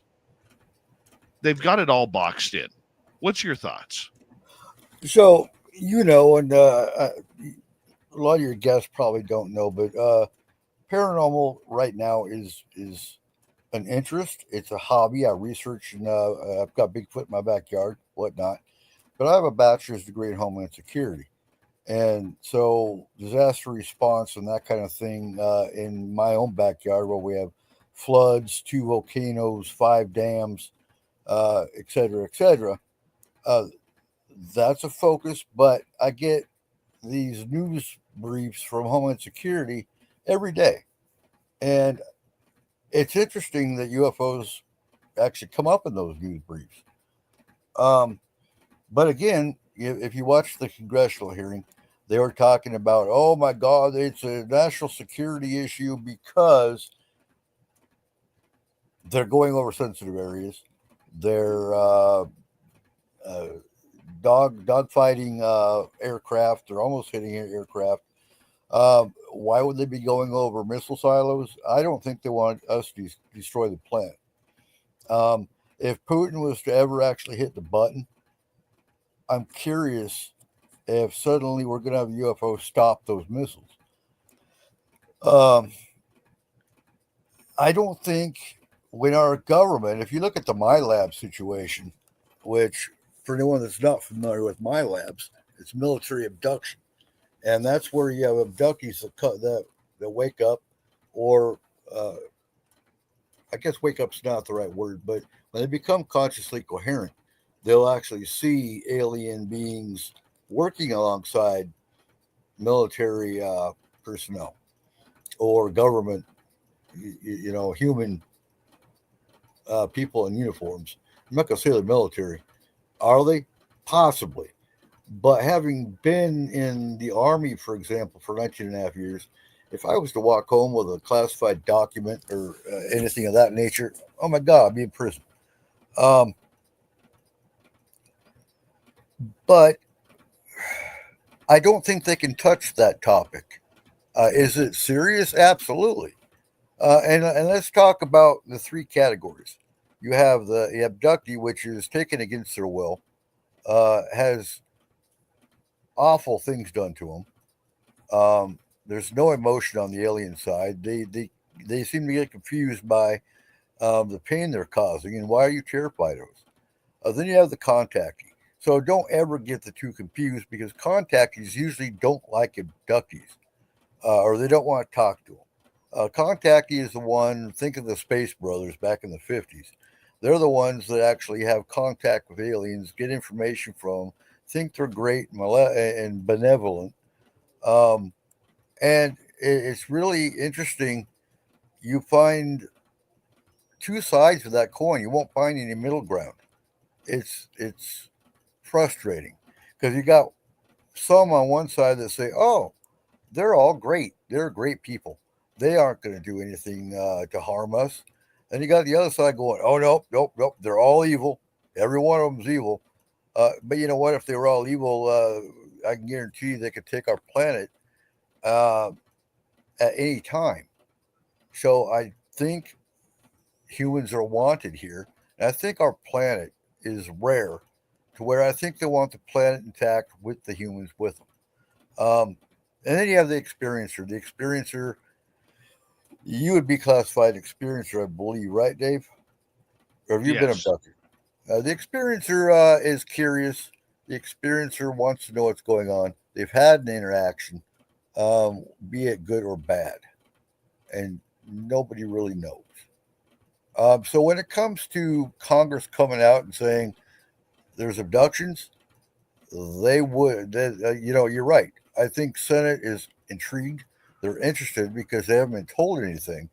But I think if they ever found out about my labs, they'd be as ticked off as civilians would be. I would hope. And it's our own U.S. president back in the 40s and 50s that made that agreement. Do you believe then that people who are having contact are in danger?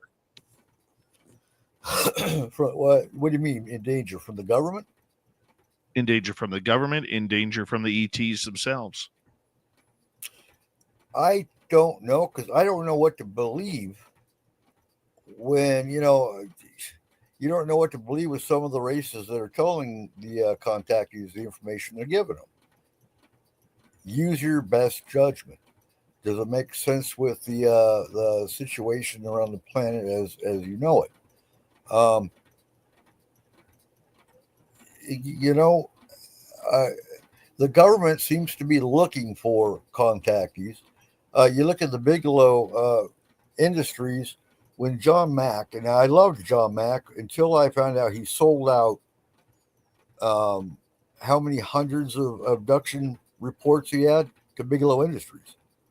Um, if there was a HIPAA on abduction reports, that's a violation of HIPAA. Um, but the government, you can guarantee, took those abduction files away from Bigelow. So the government's obviously interested in abductees and why they are abductees, contactees and why they are contactees. Is there something special about these people that they are chosen by alien races? And that's where I think if they can keep the stigma going, they don't got to worry about it because civilian as a society is going to believe they have a psychiatric issue. Um, so that might be one reason they want the stigma. They don't want anyone knowing the government's got crash saucers and whatnot. But I don't think the aliens so much are a threat as the government is. I think the government's a bigger threat. And what is that government threat in your opinion? Oh God, people disappear. Um, it makes you look at missing 401. I don't believe all the cases that missing 401 shows, but there was a time where scientists were disappearing, where highly intelligent people were disappearing. Were all of them abductees? Probably not. But it'd be interesting if you could find a correlation there. It's possible. But I do think, like I said before, I think there's an MJ12 comparison that's pulling the strings. Whether it's a representative from DARPA and all the other government contract companies, or if it's only government. Maybe it's a Bush director, because we know Vandazar Bush was on the list of MJ12. So is it kept within the same family line? It's possible. So we need more whistleblowers. But as long as there's this stigma or this fear of retaliation, we're not going to get them. I can't remember what the number was, but there's a certain number of whistleblowers that's supposed to come out each year before this catastrophic disclosure is going to happen. There's a whole timeline of how things are supposed to progress from now until 2030. Well, we're going to see how it kind of plays out here, Coop, because it is going to be interesting to see if they advance the topic onto ET abduction, which I think eventually they might if they keep going strong on this topic. You've dealt with a lot of ET experiencers through your group. What kind of cases do you deal with? Give us an example. Oh, God. I'm thinking, because you're talking, when you talk to abductees, you're talking 30 plus years of cases. Because honestly, when it came to FMP, we only dealt with very minimal. We didn't deal with abductees specifically, but we would hear about something that was going on, and we'd find an underground tunnel. There was one underground tunnel specifically in Texas that we found that actually had a mantid in the tunnel. We had, of course, the alien war that I described. That, yeah, we had reptilians, we had mantids, we had an energy alien that I've never even heard of that species. We had the only thing the way I can describe it is it sounded like Tremors, the creature in Tremors. And right as one of our team asked, should I slice it? And I was saying no, because you think of a worm, you slice something like that, it becomes two. It doesn't die. And it did. But the entire team was involved in that case. Izzy actually got called into that case by Tony. And that's my mate. And what was unique about that one, there was like a whole army of green reptilians. There was one red one. Well, if you know much about reptilians, the red one is going to be your battle queen. If you take out the battle queen, you're going to win the battle. You're going to win the war. So basically, her and Tony went and captured the red reptilian, and that turned everything. That was how we won. What was unique with that one is I can't remember what. I think that situation was happening in Ohio. At the same time, I'm being told you have a craft coming towards headquarters. And I went outside and I literally saw lights in the sky coming towards the house. So when you're talking an astral battle, and I've got physical lights coming towards me, that proves reality. Something it was actually going on, and they were looking for the headquarters because they knew Izzy was astrally. And that's not the first time we've had cases where I can validate physical equipment matching what the medium says, matching what the astral team is saying. We had a case in Whidbey Island, changing the subject for a second, where we went to the client's house. The medium went through. Medium always goes through cold. So the medium knows nothing about the case. And she went through and was pointing at the attic. We went through with EMF, the electromagnetic frequency, and the whole house was just high. But again, the highest frequency reading was coming from the attic. The client had never been in the attic, so he didn't know what was in there, not. But you could, the whole house just felt draining. So at that point, we send the astral in. The astral finds some kind of an entity, ape-like creature with fangs that they'd never seen before. And he was in the attic. So what do? Remove it. So they removed it. And literally, there's no other way to explain it other than that we walked through with the EMF and there was no EMF reading. It was gone. The medium went through. Like, oh my God, the house is clear. And the final test is when your client goes through and goes, oh my God, it's like night and day. Thank you. And, but when you have 3 independent sources, astral, which you're only talking to on a phone, medium, which knows nothing about what's going on, and actual EMF equipment, that was an eye-opening case right there because it validated all 3 aspects of what we do.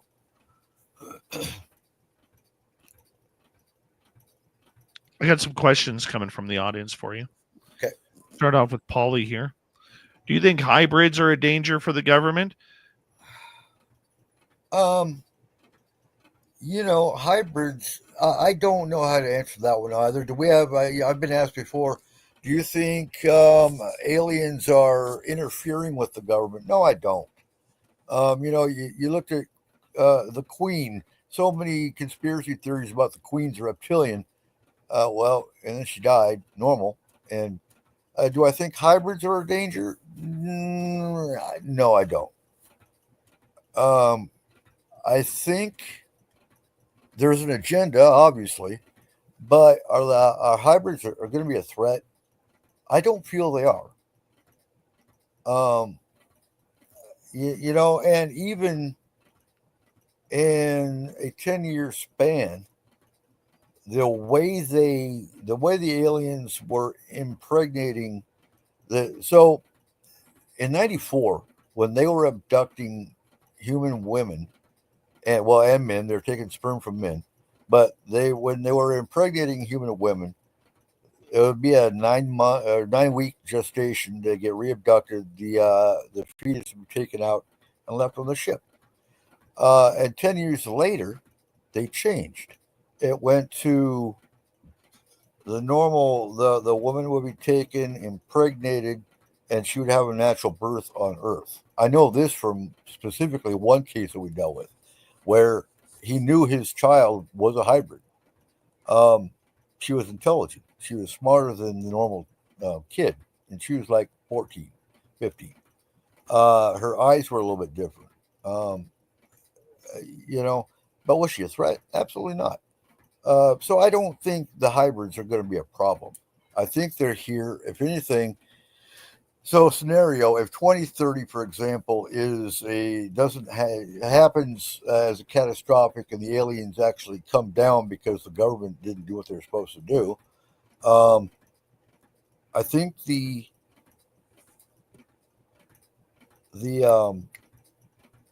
hybrids are going to actually help facilitate that. I don't know, just a theory. But I don't think there's a real danger for any government because if there was, it's too late. Because I think hybrids, if they are in the government, they're already there.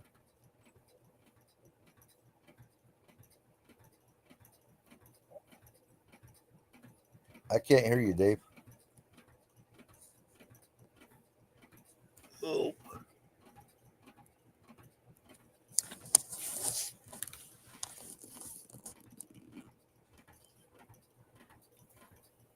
I can't hear you. I apologize. Oh, there you are. Luna is asking, are military nuclear bases the new pyramid crop circle welcome sign that acts as hubs to attract alien visitors? Do you think governments set those bases as alien safe zones to transport abductees there? That's an interesting thought as far as transporting abductees there. No, I don't think so. I think crop circles and pyramids and whatnot, I think they're alien created to an extent. I think aliens helped humans create them by ancient civilizations, not here. So if you look at some theories, the poles do a flip flop that basically destroys everything on the planet. A new civilization forms. You can use the Sphinx as a perfect example of that because there were water erosion signs several feet up in the air on the Sphinx that there was no rain like that for I think 10,000 years. So I think those are so when you're talking nuclear military bases, I don't think that's a welcome sign so much as I think those were a threat to the aliens. Um, Again, I think the fact that because if you look at the 40s and 50s, when we actually started experimenting with atomic energy, is really when you saw UFOs come down a lot harder. Um, so what are they transporting abductees? Prime example to me, for example, is Dulce Base. I think I think there's underground bases around. Uh, if you're not familiar with Philip Schneider, look at some of his lectures before he was killed. Because I do believe he was murdered, not suicided. Uh, but Dulce Bases, that's a place I'd love to go visit. Um, just because it's tribal land. And I think there's hidden spots within the national forest. Why else can't we fly drones over the national forest? Why else do they have um, classified areas of national forest that you aren't allowed into? So I would look at that. But honestly, I think your nuclear and military bases are just that, military and nuclear bases for defense of the country. All right, let's move on. We got 2 minutes, Coop. Okay. Going to try and get two more in here. Let's go to who's next here. Let's go to Polly. Do you think the Congress is ready for an experiencer or contactee hearing? Absolutely not. um, I think we're lucky enough. That was a screw up. I think um, no, I think we're lucky enough to get the fact that they have alien craft and biologics, as they call them, alien bodies. And that's actually saying a lot coming from the government. But I don't think we're going to hear anything about contactees experiencers at least for the next 5 years. And I think that is going to be the lead in to the aliens coming down. Because I don't think the government's going to be able to do disclosure like they're supposed to. Let's go to Ange here quickly. We got about a minute. Do you believe that the aliens, co-operations, black ops use our souls and put them in other containers? No. And again, just my opinion, because I know there's a lot of different opinions out there about they're evil and they're taking your soul and this and that. I don't think your soul's got anything to do with aliens. I don't. I've seen theories where they are taking your soul, they're putting it in containers. That's just not a theory I go with. I think there's 56 different races going by some government sources that are supposed to be visiting our planet or watching our planet. I believe it's higher than that. Then you've got, of course, what our Keith calls a consortium that's supposed to be monitoring what the other races are doing here. Well, we're going to wrap that up. When we return, Swamp Dweller, then we're going to have a bunch of people, including Cooper, sticking around for the third hour of Spaced Out Radio. You're listening to Spaced Out Radio with your host, Dave Scott.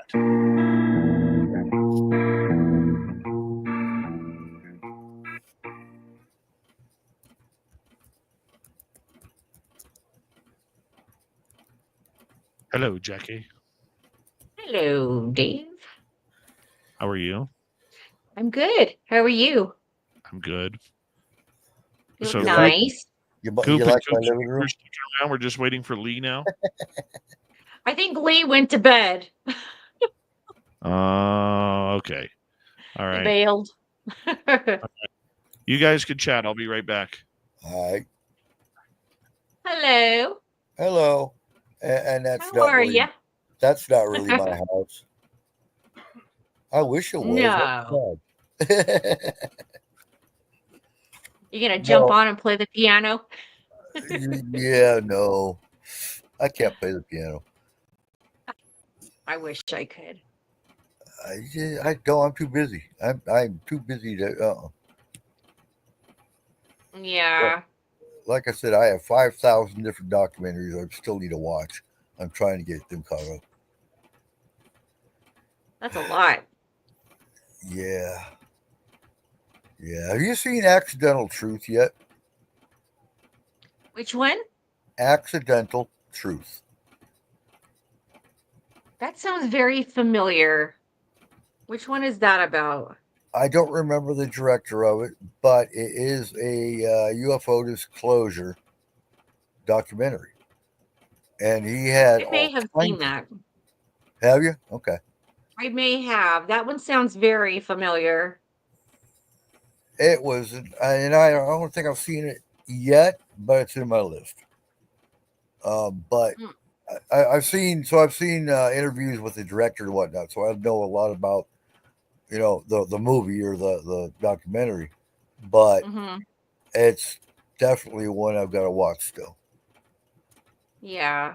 It's just hard to find valid documentaries anymore, because there's so much crap that goes into some of them. Yeah. Yeah, true. I don't get to watch very many. I'm pretty busy, so it's really hard for me to like find time to sit down and watch them all. There's so many. I pick and Hard to choose. keep up. I pick and choose based on who's like being interviewed. Like I love hearing what Luis Elizono's got to say. Hmm. So, Grandizer, when it comes to missing 401, I've studied that for years as well. But I live in the Cascades where I've got people missing all the time. Yeah. They go up, they're stupid. They go up by themselves. The weather changes, they get lost. We have serial killers up here. We have human traffickers up here. I don't think the paranormal aspect of it is really as prevalent as missing 401 shows. That's just my Yeah. opinion. That's just my opinion. Yeah. Um, and you can't pinpoint the paranormal missing down to one thing. I don't think Bigfoot's taking people. No, Um, I don't because either.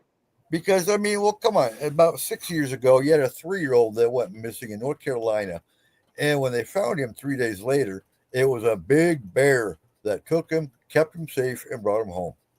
I don't know of any bears that'll take a kid. Uh, no, that was a Bigfoot. Uh, Yeah. Yeah. I see Exactly. I Bigfoot. agree. I see Bigfoot more as a help than so. Yeah, but they're not going to tell you that. They're not going to tell you the truth. No, Yeah. no. And Exactly. my first Bigfoot encounter was in 2014. Mhm. So for let's see, 1990, yeah. So for 14 years, I didn't really give a damn about Bigfoot because, yeah, okay, there might be a Bigfoot, but it's not my area. Alien Yeah. abduction, UFOs, and even hauntings was more my area. But in 2014, I went deer hunting in the mountain behind my house, and I heard the knock. There Mhm. were 3 knocks. And I've had people, oh, well, you sure it wasn't a woodpecker? No, there's a huge difference between a Bigfoot knock and a woodpecker. Sorry, I know the difference. It's true. Um, and we ran back and started looking around. Well, it was all pine needles, so there was no tracks. I couldn't get Yeah. I didn't see any prints or nothing. And I'm like, well, damn, that's cool. And we went back to our pack and we put it on, and he did it again. Like, are you Mhm. serious? So no, they were just playing with us. So there are family units that we know of that are up here, up around Baker Lake. Mhm. Uh, the family units generally seem to migrate during the winter. Yeah. They seem to Yeah. follow the food sources. So I know the single male types, I guess, stick around here through the winter. Mhm. Yeah, the one when Lee and I were up at Mount Adams in June, we could tell it was a family. Hmm. Well, we There are, actually found juvenile prints with, the large, adult print right next to each other in a couple different locations. So we knew before Okay, anything guys, even happened. we'll continue the conversation after. Sorry, we got to get going here. okay. Big thank you to Simon Times 6, Ozzy Ange, Major Lee, or Lee Extra Small, Search and Destroy, Deb Times 2, Mel, Frankie, and Richard. Here we go.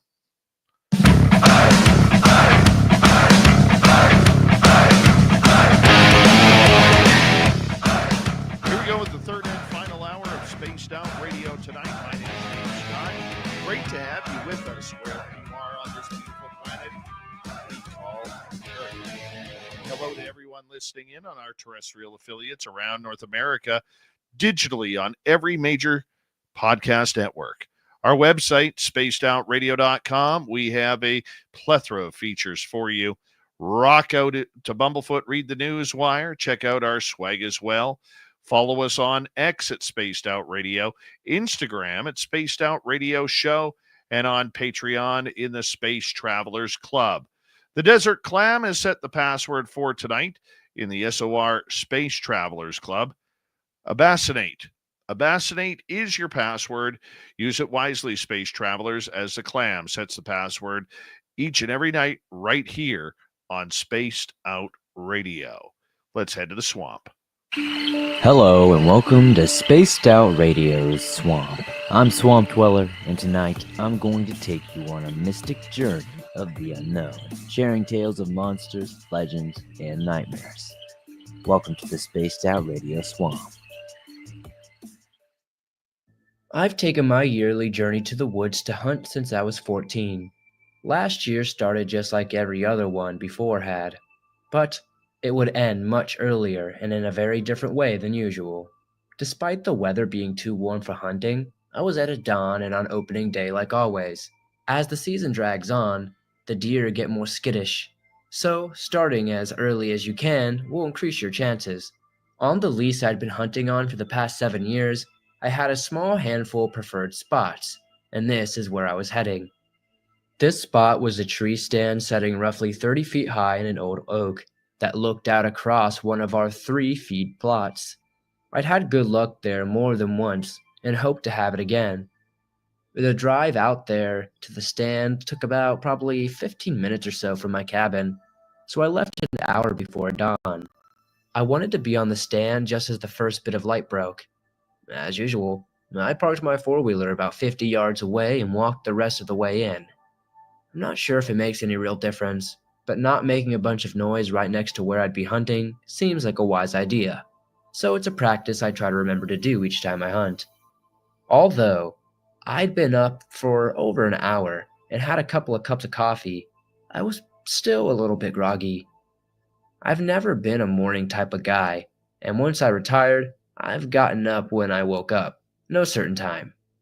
So I slung my rifle onto my back and began the climb.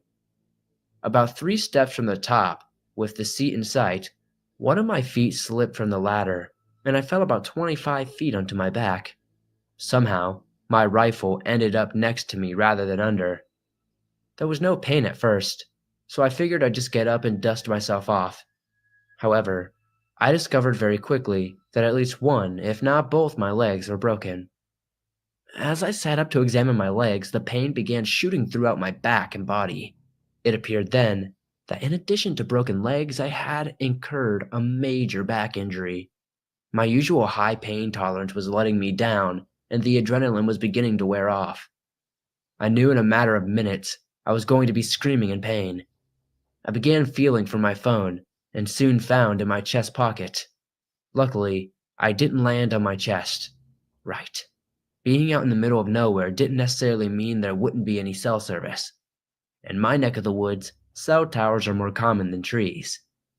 I dialed 911 and waited, but the call dropped off. The pain was making me very nauseous, and I was having a hard time concentrating. It took me a moment to realize I was going to need to move if I had any chance of getting help. I couldn't think of any other way, so I gritted my teeth and rolled over onto my stomach. The pain very nearly caused me to pass out. But the stars soon passed, and I began pulling myself forward with my arms. I'd made it around 15 yards before I was forced to take a break. Once I'd pulled myself together, I tried to call 911 again, but it was a no-go. I looked around and noticed I was still under the trees, but there was a clearing not far away. I gritted my teeth again and pulled myself forward. I had to take a couple of breaks, but eventually, I was in the open. I crossed my fingers and pressed send. The wait was agonizing, but it finally began ringing, and I was connected to a dispatcher. The pain made the wait for help seem even longer. But because of my location and clear directions, they made it to me within 30 minutes. As I laid there, I watched the sunrise, thinking how beautiful a scene it was. I only wished it was under better circumstances. By the time I was released from the hospital a few days later, I would have had 2 broken legs, a broken back, which really amounted to 3 smashed vertebrae, and a mild concussion. The legs would have had to have healed with time, but with my back, I've had a couple of those vertebrae fused. That surgery was done just a few months before this year's hunting season, and you can be sure I was there, waiting for the sun to rise on the first morning. One thing has changed, however. For the time being, I'll be hunting from a blind on the ground. There's no way I'm going to go another year with an empty freezer, you know? Thank you to Swamp Dweller for another great story. If you want more, just head on over to his YouTube channel, Swamp Dweller, and check out the thousands of stories he has there just for you. All right, from Swampy to Jackie, let's go to the Cryptid Report. Oh, hello, Jackie.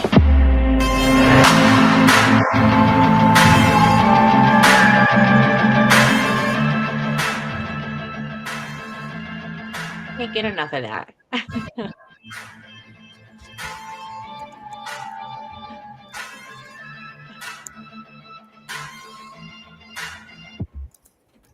Jackie Harmon is here for the Cryptid Report. How are you, Jackie? I am good. How are you? Good. And Eric Cooper's going to sit with us for the next little while here because we are going to be talking all things Bigfoot and Oh, other. I love it. By the way, have you marked May 1st to 4th on your calendar yet? What's happening? No one's telling me anything. Reno. They're going into No. No. I don't do Reno. Vegas. We're not doing Reno. Oh, Vegas. I'm down for Vegas. Yes. I'm going to come up to you in Vegas and be, hello, Jackie. Hello, Jackie. I need a shirt that says that. Make one. We'll make one in the SOR store for you. How about that? I love it. Exactly. Jackie Harmon, our reporter here, as we get going. And of course, Eric Cooper's been with us the first 2 hours of the show. He's going to stick with us.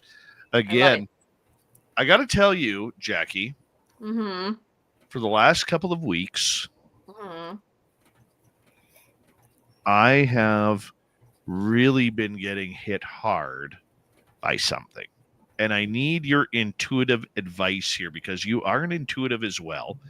You're usually pretty good with me. I'm being called back to Flight 21. I don't want to go back, Jackie. That's 2 years in a row. Yeah. Where weird things have happened.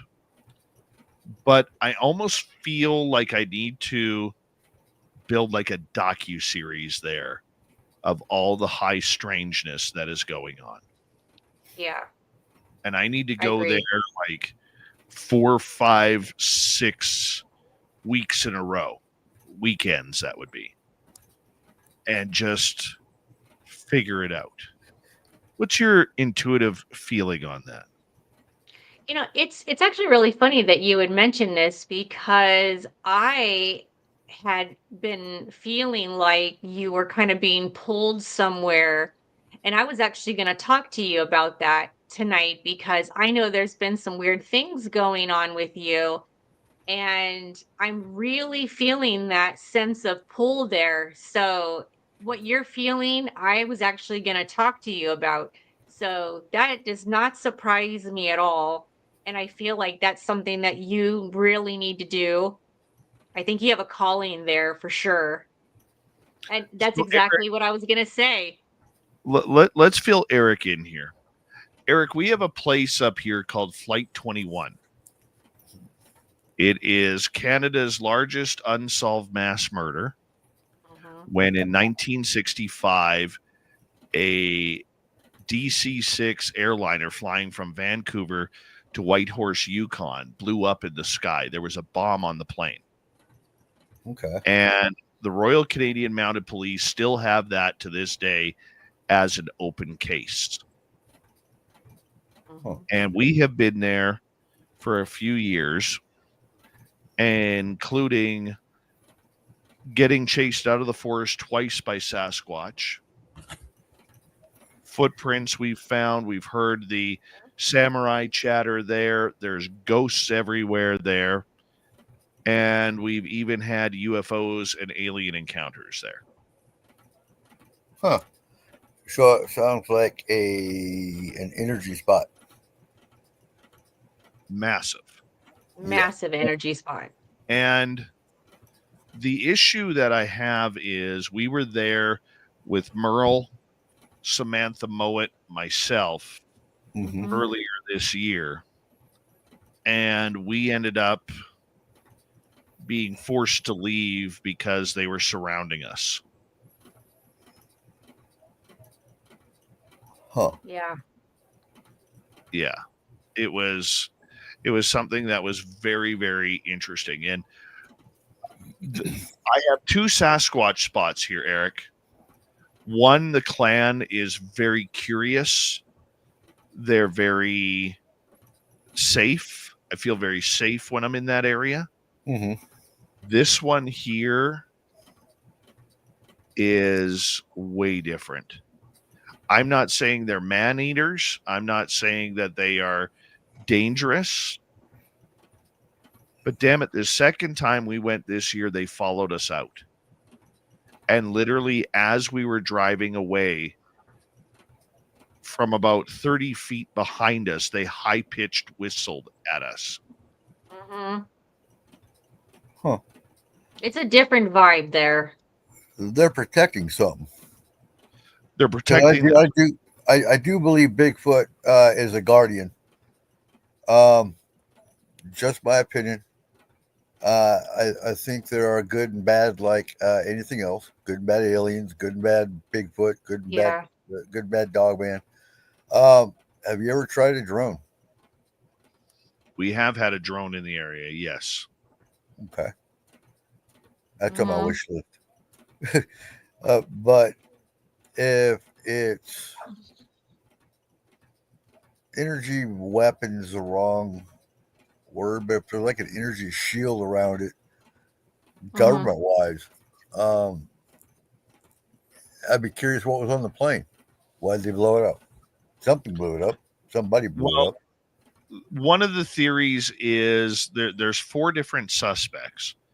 One was a husband who knew his wife was going to be leaving him, and he didn't want to go. The bomb he didn't mean for the bomb to go off on the plane.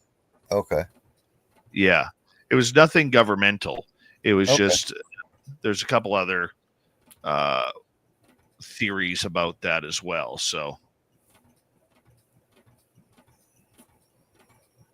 a lot of people don't really know the fact that people like us who have been dealing with, going out and you find a certain location and I've talked about this before a couple times where the Bigfoot that live in a certain area that you normally go out to, they know you. They remember you. They're very familiar with you. And that's why I think a lot of times you'll have a lot of interaction like that. And sometimes as humans, I don't think we always know how to take it. Right. If it's the curiosity or if it's that they just want to communicate with us, but they don't know how we're going to react.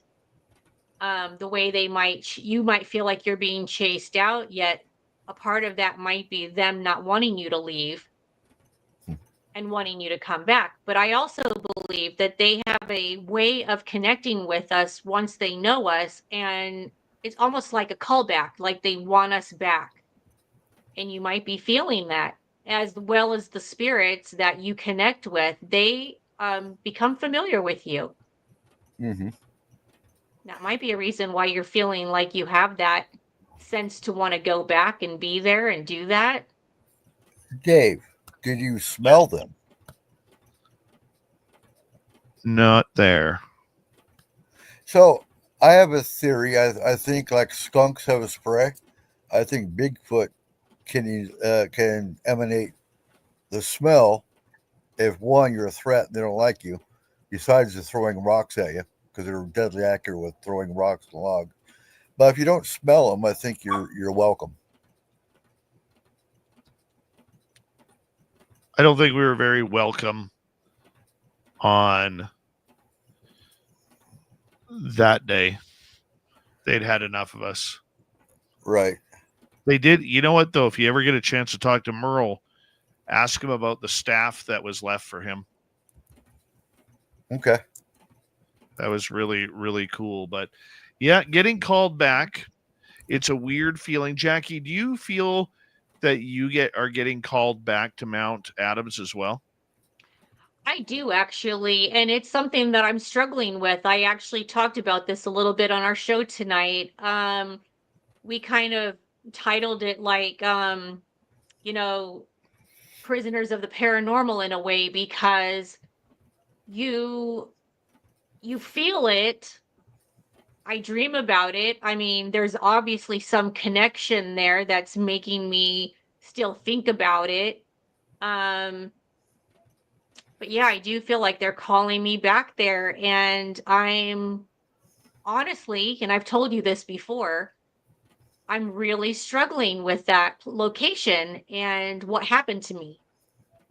So I feel like it does want me to come back. I feel like it wants me to be there for whatever reason. And I'm just not there yet. Coop, do you know Jackie's story? No. Jackie, fill him in. So Lee and I went to a location at the base of Mount Adams back in about mid-June for my birthday. And the very first day that we were there, we could immediately sense that there was a lot going on. We could just feel it. We walked around, we found evidence that they were actually there. And our very first night there, we had a thermal camera that we could actually pick one up. We could see it. We were watching it. It was standing by a tree nearby. We walked up to check it out, and it basically just disappeared in front of our eyes. At that point, I think Lee was just like, well, okay, it is what it is. Let's go back to camp. I'm going to go to bed. And I was like, what? Like, this is just beginning. But for whatever reason, he just seemed to be like something was messing with him, and he was tired and was ready to go to sleep. And I was like, all right. So we go crawl in this tent. It's one of those tensile tents that float, like you connect it to the tree like a triangle, and it's about, I guess, as high up as you want it to be. Ours was, I'd say, about 5 feet up off the ground. So there's nothing underneath us. Almost immediately after we got into the tent, we heard a enormous, it sounded like a massive, huge log, a tree, something was thrown into our camp.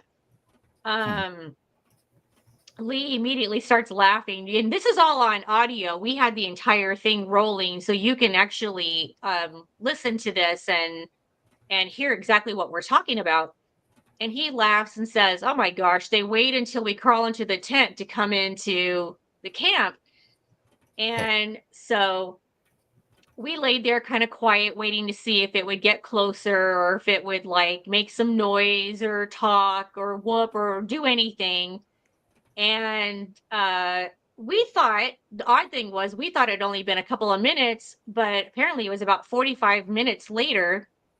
It walked up into our camp right next to our tent, and we had those really strong straps that held on to the trees, and it lifted the strap and let go and snap. It made the loudest sound.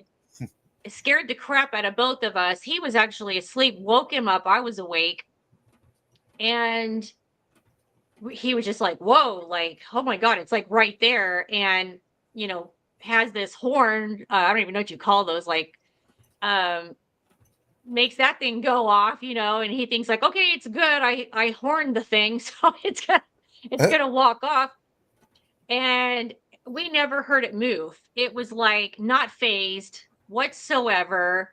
And I was totally awake for this entire time. I never went to sleep the entire night. I laid there awake. Um, so I kept telling him, I'm like, hey, you got to stay awake. You know, he kept trying to go back to sleep. And so I'm laying there totally awake, waiting to see if anything else will happen. And all of a sudden, this giant arm went underneath the tent and started feeling it. Went from the bottom of my foot, and I could feel it squeezing every inch of my body. It went all the way up my leg, under my butt, my back, all the way up my neck. I could feel it like trying to put its hand around my neck. Touched my head, went all the way, like it just kept grabbing and rubbing. It went all the way back down a second time and then all the way back up a third time before it let go. And the entire time it's doing this, Lee was on the side of the tent that he could feel the upper part of the arm. And we had like maybe this little mattress underneath this. I'd say it was about like an inch or so, you know, thick, but it was just like one of those squishy ones. So our body laying on this thing was like probably squished down to where the tent was. So you could still feel every ounce of that arm and the hand. And he kept moving around and bouncing up and down like, what is that? Why is this little mattress thing moving around? And he had no idea in the moment that it was an arm. The upper part of the arm was rubbing his body. And I'm laying there intensely thinking like, he has no idea what's actually happening in the moment. And I can feel this gigantic hand, just the hand alone, I can still feel in my muscle, in my skin. It's like it's engraved in my mind of how it felt. And it just kept grabbing, but it would squeeze why it would grab. It would rub and squeeze and rub and squeeze. And I literally ended up going home with bruises up and down my body, my left side of my body, from how hard it would squeeze me. And it scared the crap out of me. And I laid there frozen, couldn't speak, scared out of my mind, thinking it was just going to like pull me through the tent. And when it finally stopped, I immediately went into like a panic attack. I was shaking uncontrollably, could barely breathe. I felt like I was going to have a heart attack. Jack, hold it right And there. yeah, Let's sure. go break, and we'll finish the story. Okay. Jackie Harmon, broken by a Sasquatch this summer. If you haven't heard it, it's an incredible story. We'll be right back with Jackie and Eric Cooper right after. This is Spaced Out Radio and your host, Dave Scott.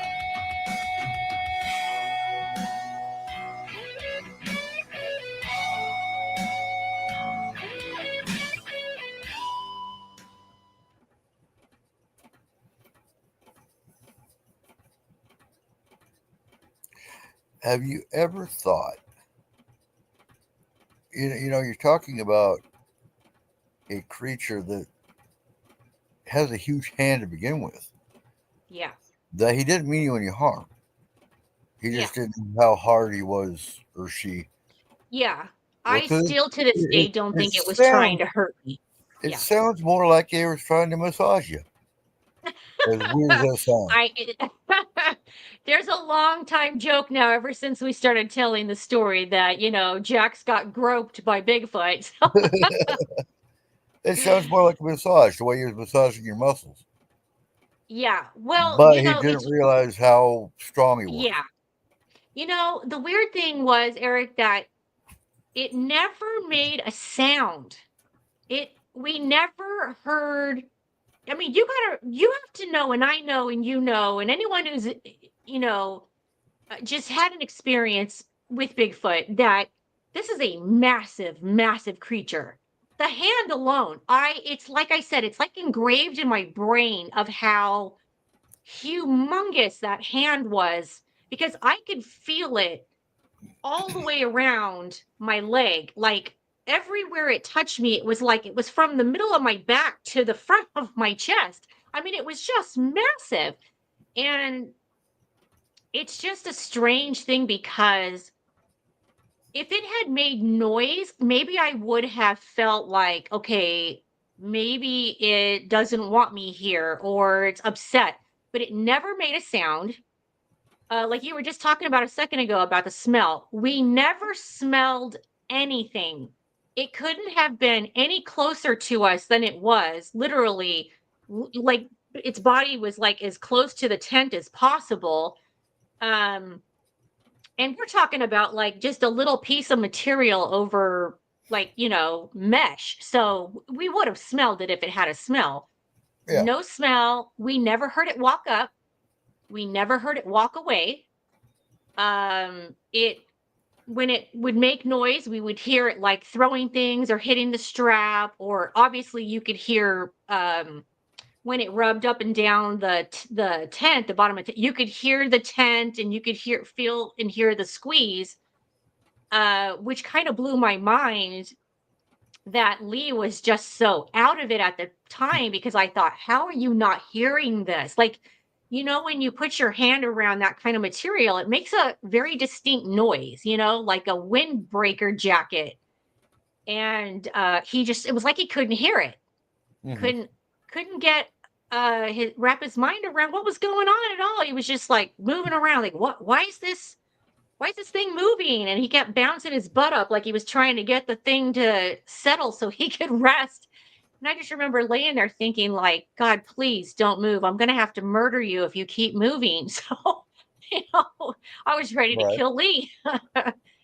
But, Well, it makes you yeah. wonder if they're selective.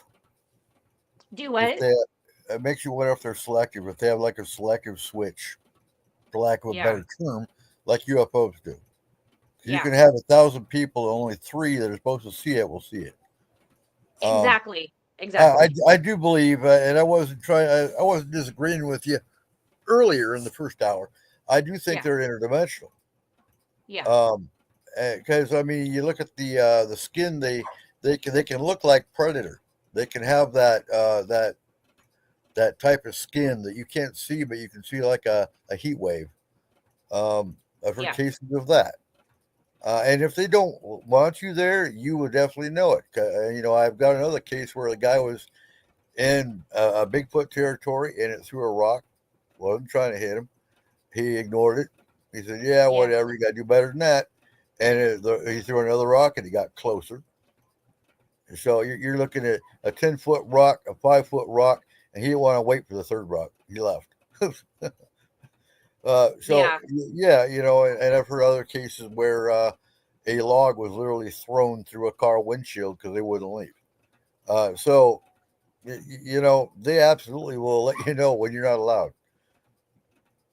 Yeah, it was weird because there were so many different feelings in the moment, because first we saw it and it just kind of disappeared in front of our eyes, which we thought was just insane. And we actually have this evidence on Okay, guys, film. hold So up. Coming back in 30 seconds. okay. All right. Well, I A gotta big go. thank you tonight. I gotta leave anyway, Dave. All right, Coop. Great Thanks, show. buddy. Thanks for having me on. It was Take care, nice buddy. seeing you and having you on earlier too. Yep. All right. Good. See you, Coop. All right. Sorry to cut him off, but we do have to get going here. Thank you to all of our super chatters. We greatly appreciate the love. And we go here in 7 seconds. Hello, Jackie.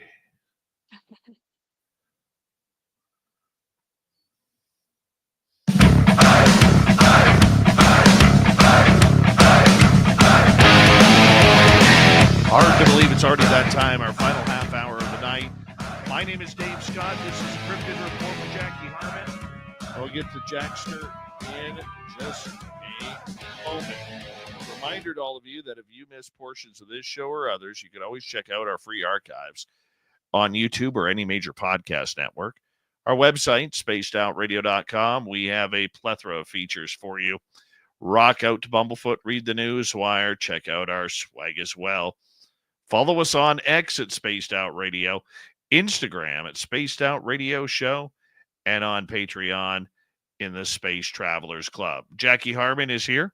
We had to say goodnight to Eric Cooper, but Jackie Harmon is still here, and we are going to finish up her story about the shaking, the anxiety attack that you had. Yeah, that was the first time I'd ever actually had an anxiety attack in my entire life. It's really a strange feeling when it's something that you've never experienced before. I actually have my older daughter who has actually had them in the past, and you see it, but you don't really ever know how that feels, and all you want to do is help someone calm down, right? Well, I remember trying to explain to Lee how I was feeling, and it really puts you in beyond a panic mode. And I remember telling him, like, I want out of this tent. I want to get in the car. I want to go home, and I could care less if your tent stays out here. We can burn the thing for all I care. I I hated that tent. I still hate that tent, but it's just full blown fear. And it's just something that I had never experienced before. Now I'm not saying I've never been afraid or I've never had anything in my life freak me out before, but that was just beyond, above and beyond anything that I'd ever felt of I want that type of fear. I want to get back to the calling because now it's been a few months Hmm. and you're getting called back. Now, in a different example, Nelson Dellis, who is the 6-time United States memory champion, Mm. he's tried to summit Mount Everest 4 times and he's failed 4 Oh, times. wow. He's finished every other high peak in the world. There's 7. He's finished the other 6, including Kilimanjaro and K2 and all the other big ones. But Everest, he has never been able to do it. Wow. And yet, even though he's now 40, 41 years old, and he is, how can we put it? He's a family man, father of 3 children, beautiful wife down in Florida, very successful entrepreneur. He still wakes up in the middle of the night with Everest calling him. What do you think that is? Well, I do actually really feel like when you're connected to something or an area or even a creature, let's just say, for instance, this Bigfoot. We've talked many times about even like mind speak of Bigfoot. I do believe that areas, uh, Bigfoot, um, UFOs, aliens, I feel like there's this energy of connection that once we're connected in a certain way, or they want something more from you, or you're wanting something more from the area, it's like you can't stop thinking about it. It's that calling that, for instance, that area is calling you back. That area is probably calling him back. He wants to finish that. And I feel like there might be something from the Bigfoot family, because I do believe it was an entire family, I feel like they wanted something more from me that maybe they didn't fully get. And I feel like maybe that's why in that moment I didn't really get anything from them feeling like they wanted to hurt me or harm me. Um which is very weird because I still have this fear that I do not understand and I don't know why. I'm very confused by it because I don't think they were trying to hurt me. Even though I got grabbed and I have the had the bruises and I had many pictures to show all those. I still don't believe that it was trying to harm me in any way. I think it was curious, was wondering where I was. Um, Now Lee and I, we don't really talk a lot about this, but we had played some audio in that day of something that someone else had given us with Bigfoot talking back and forth chatter between each other. And I do wonder if maybe they think that they were with us or we had them. And I've often wondered about that multiple times, if they wondered if what they heard were other Bigfoot really there with us and that maybe we had them. And so that's always stuck in my mind. I'm not exactly sure if that's what it is, but it's made me wonder for sure. I just can't get over, for instance, the emotion of it, where, especially the last couple of weeks, that place up here at the crash site knows it scares me. It's intimidating to me. Mhm. And even in the daytime, I'm always looking over my shoulder. Now, I have a feeling I understand why that is happening. And it's because I in my other Bigfoot area, it's wide open. Oh, Whereas yeah. this area is very enclosed. It's very enclosed. It's very tiny. It's a tiny spot in the middle of the forest. Mhm. There's a lot of deer trails, a lot of animal trails. There's a lot of different animals that walk through that area. But I don't know if that's it. Maybe I'm claustrophobic to that area. I Mm, don't think so. But I could tell you the last couple of weeks, everything has been pushing me that I got to go back. And yeah. that feeling will now continue until the heavy snow falls. And I'm not looking Yeah. forward to that. Yeah. I'm Hey, intimidated. listen, I'm not lying. I don't think I'm anywhere near ready. Like if I knew I could go back to that spot and you know, I think the unknown is what's got me weirded out. I don't feel like I have enough answers from the first round. It's like in all the years of me doing Bigfoot um research of any kind, okay, if it's just going out camping or if it's actually going out looking for evidence, nothing has ever compared to what I feel like I endured. And it's almost like I can't wrap my brain around it. And it's put a fear in me that, like I said, it didn't exist before. Um, I still don't feel like it was trying to hurt me. I feel like if it wanted to hurt me, it would have hurt me. It has the ability to rip me to shreds. And I think the curiosity of just wanting to maybe like connect with me, um when I like I said before in our first episode of Element 115, and I'll tell you again, the very first thing I ever did when I first arrived, I always take my shoes off and I ground myself with the area. I'm very much grew up American Indian. That's my family is Cherokee. I was raised to just ground yourself very much with earth and just give thanks and appreciate everything around you, and to let everything and anything literally living, ground, trees, animals, anything, Bigfoot, let them know that you respect their space. And I do all that. It's like just a kind of a mental thing that I just connect myself 100% before I do anything. And I told Lee about it. He did the exact same thing. And I will forever do that. I don't care how cold it is, how hot it is. It's just something that I feel like is necessary to do.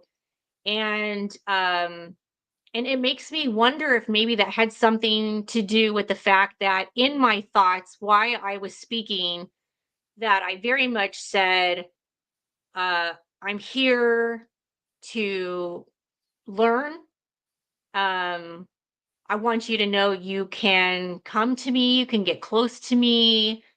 Um, it's okay if you're curious of me, I'm curious of you. I respect your space, I respect your home. And maybe that's what called it in closer. Maybe it heard me. Maybe it understood what I was saying. And I mean, listen, I've had people send me videos. I've actually seen a lot of videos lately of Bigfoot speaking to men. They're not saying like long sentences like we are, but I've seen where the man will say something and the Bigfoot will repeat it in English. So it does make me wonder if they actually know more than we even give them credit for. I think they're highly intelligent beings, um, hella smart. And I mean, amazing creatures, beings, whatever anybody wants to call them. They're amazing. I just don't know if human beings always understand their strength, and that they do somewhat fear, I think, us as well, because that's the unknown to them, just like they are to us.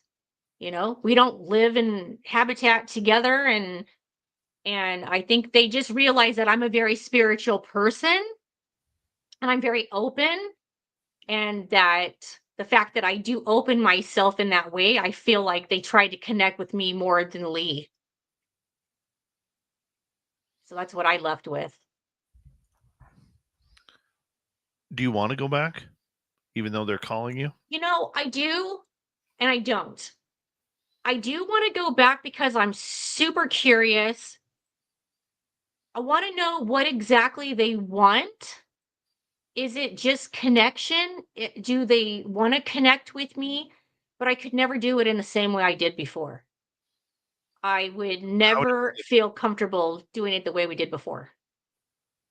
This time around, what I would do differently is I would stay up all night outside. I would never get in a tent. Never again will I ever feel comfortable doing that. Not there. Now, somewhere else maybe, but not there. Um, I would definitely stay up and hope that there was some kind of interaction. Now, even if it like walked in, or I saw it standing there, or if it wanted to come up to me, I think I would be okay with it as long as I didn't feel a sense of danger. Now, if I felt, and I'll tell you, I've been places where I felt it, like I'm not wanted there, and I get going. Like, I respect their space, I respect their home, and if I get the feeling like I'm not wanted, I go. I leave. I do 100% feel like, look, I'm in your home. And I think that night I was in their living room and I was chilling out where they normally chill out. And that's how it felt like, what are you doing in our home? And I don't think a lot of people stay there. I mean, we were the only ones there, and it was the middle of summer. So I just don't think a lot of people go there. And I think if people do go there and they have that same experience or something like that, I can see why people stay away, because if you're not into Bigfoot and you don't want to see something like that and you do have an experience, you'd probably stay away too. So I can tell why people don't, there are not a lot of people there, because we were the only ones for miles. There was no one. And you could tell it was dead quiet, except for them. They were not quiet. Was your area up there always dead quiet? Like no birds singing, no squirrels going off? Well, what it was like, it was very weird, because it would be dead silent. And we even talked about this a few times during the day. We were like, where are the animals? Where are the birds? Where's the noise? Like, we're in the, and I remember saying this to him, like, we're in the middle of the woods. Where's the noise? It was just really bizarre. And then at one point, now I don't remember hearing this at all while we were there. But the weird thing is, when we went back and we listened to the audio, you could hear like the frogs, and it would be dead silent. And then all of a sudden the frogs would get really super loud and then die out. And then, but you just didn't hear anything else. And it's weird, because Lee and I will talk about it and we're like, I don't remember hearing frogs. And he's like, yeah, I don't remember hearing that at all. So we don't know why we're hearing it so loudly at certain times. But I just heard for the very first time, and I actually just told this to Lee about maybe 2 weeks ago. I just heard someone say on an interview that when Bigfoot comes near, the frogs get really loud. And I've never heard that before. I've never heard anyone say that before, nor have I really ever like had that experience of my own where I'll notice, like, hey, the frogs get really loud when the activity gets crazy. And then I went back to listen to some of the audio, and as they're walking around our camp, the frogs are just going insane. And then it just goes dead silent. And then you hear them walking around, they're touching our stuff. It's just bizarre. It's really strange. And it's a really hard thing for me to go back and listen to. It takes me right back to where we were. And sometimes I just can't listen anymore. I think for me, I just can't get it out of my head. The sounds, the experience, Hmm. wasn't so much the experiments we did. It was just the environment, the feeling on edge from the time that we got there. Mm, And I yeah. don't know. It's the most intimidating place I've ever been in. It really is. I don't get scared often, Yeah. but I also know that place knows it scares me. Oh, absolutely. Absolutely. And I agree with you on that. And on the second night, when I had the weird feeling of like dread, it was literally right after, I mean, within seconds of us getting off the live show. We did a live show with Rob, and I felt perfectly fine, never had an issue. I mean, just content, as happy as could be. And the show ends, and I remember Lee said something about, well, I'm exhausted. I'm ready to go to bed. And I looked at him, and it was like the feeling of, you better get out of here or we're going to hurt you. We're going to kill you, tear your body apart. I mean, it was every bad thing you could imagine in my head. And I looked at him and I said, nope, we're leaving. And I remember him looking at me like, what do you mean we're leaving? It's like 1 o'clock in the morning. And I said, I don't care. I've got this feeling. It just came out of nowhere. And I think he literally thought I was just over it, over the weekend, over the whole thing, and just wanted to go. And I said, Lee, I'm going to tell you right now, if you don't help me pack up and leave, I'm going to leave you here. I'm going to get in the car and I'm going to drive down the mountain and I will come back and I will get you tomorrow. But I am not staying here tonight. And I'm warning you, the feeling I have is not good.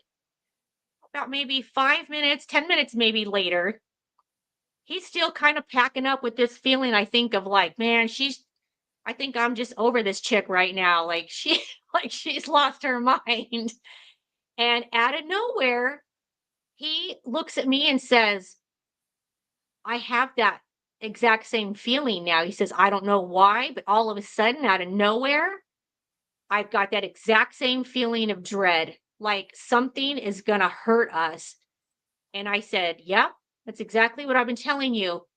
I picked up this laser and this flashlight, and I couldn't move that thing back and forth fast enough because I felt like anywhere that was dark, something was going to come at us. It scared me so bad. And I said, I don't care if it takes us 2 hours to pack and get out of here. I'm leaving. And I was dead serious. I was out of there. I was ready to go. And as soon as he got that feeling, he said, you know what? I know exactly what you're feeling. Now, we earlier had put cameras out in the woods, Yes. and neither one of us wanted to go get them. Well, and you know what? That feeling that I think they bring across on you that it's time to go Yeah. is the same feeling we're getting right now here on Spaced Out Radio. Because it is that time to go here. 20 seconds. Okay. Jax, where can people find you? You guys can catch me on Element 115 every Friday night here. Or if you want to follow me on Facebook at Jackie Harmon or Instagram at Jax_Harmon. I'm always there to say hi. Everybody say hello. Mr. Ron Bumblefoot Ball, rocking in the background with Little Brother is watching. Bumblefoot is the official music of Spaced Out Radio. Rocking us in and out of every single show. Get your horns up for the guitar god of self. Special thanks.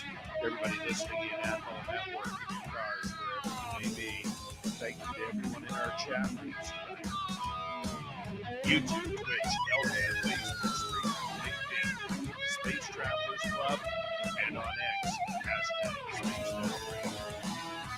I know you're out there somewhere. Remember, this show is copyright by Space Out Radio and SOR Media Ventures Limited. Thank you so much for choosing to share Creepy with us. Because together, my don't friend, make a mistake. We're watching. we own the night. Mr. Bumblefoot, we need a favor. We need you to take us home.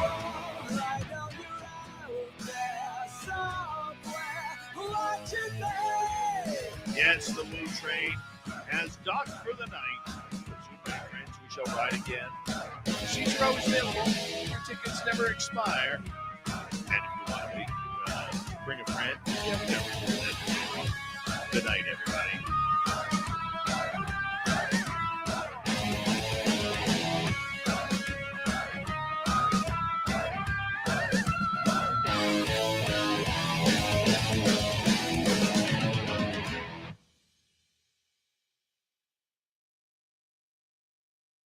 Hello, Jackie. Hello, Jackie. What time do you got to be up? Well, I got to get up at 7, but I've actually got to go drive over and pick up my daughter. She was going to spend the night with her dad, but she called me and said, come get me, Mom. I got to be up at 6. Oh, yeah, he lives about 15 minutes away, so about a half-hour trip, but no big deal. I'll do anything for my kids. That's nothing. That is nothing. I'm going to put in probably, depending on the weather, 10, 11 hours driving tomorrow. Ooh, where are you going? I have to drive 4.5 hours down to my grandson's birthday. Aw.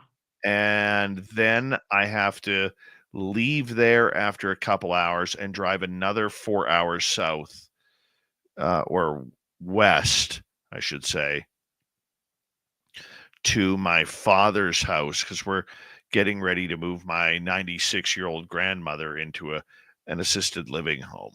Oh, Yeah. there better be somewhere good to eat along the way. Oh, there's better be some Taco Bell somewhere. We'll find something. That's my favorite fast food. I can't really eat a lot of fast food because, like, I have all kinds of weird, like, allergies, but Taco Bell is my favorite. What's your favorite thing to eat at Taco Bell? Everything. Mm, I don't know about up there, but they recently just brought back, I think they call it the uh 70s, 80s. I'm not even sure how far back it goes, but it's like food from the 70s and stuff from the 80s. And it's like, now I'm seeing all this stuff on there from like when I was like a kid in high school. It's such a trip. I wouldn't know. I The wouldn't know. Mexi Melt. I saw the Mexi Melt on. Now they've always had the Mexican pizza here, but I saw a Mexi Melt the other day. Does anybody remember the Enchilito? That used to be my dad's favorite. Mm, no. No, no, No, no. no, don't have No. one up there. How far down do you have to go to get to? No, wait. Do you have a Taco Bell in Canada, or is that just America? No, we have Taco Bell up here. Just It's not really near hard you. to find it. It's not as successful up here as it is down there. Oh, yeah. Well, I actually don't eat the meat, so I get everything with beans. So Up this girl here, doesn't eat the hamburger.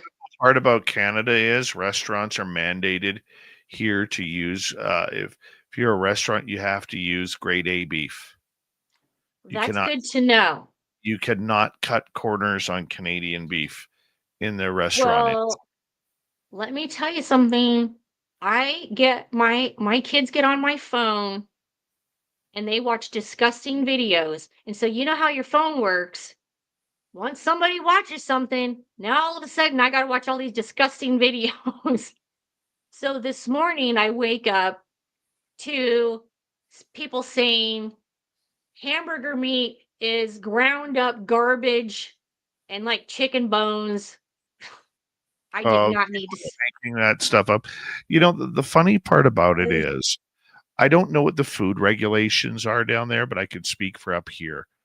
You know, crap. 'cause people do it up here too, you know, but up here, most people who are conspiratorial about that don't realize that the one thing Canada does do right, or one of the, many things they do right, I should say, is like our food administration makes damn sure that it doesn't matter whether you're a fast food restaurant or a high-end restaurant, you have to be serving like quality grade A beef or That's chicken. good to know.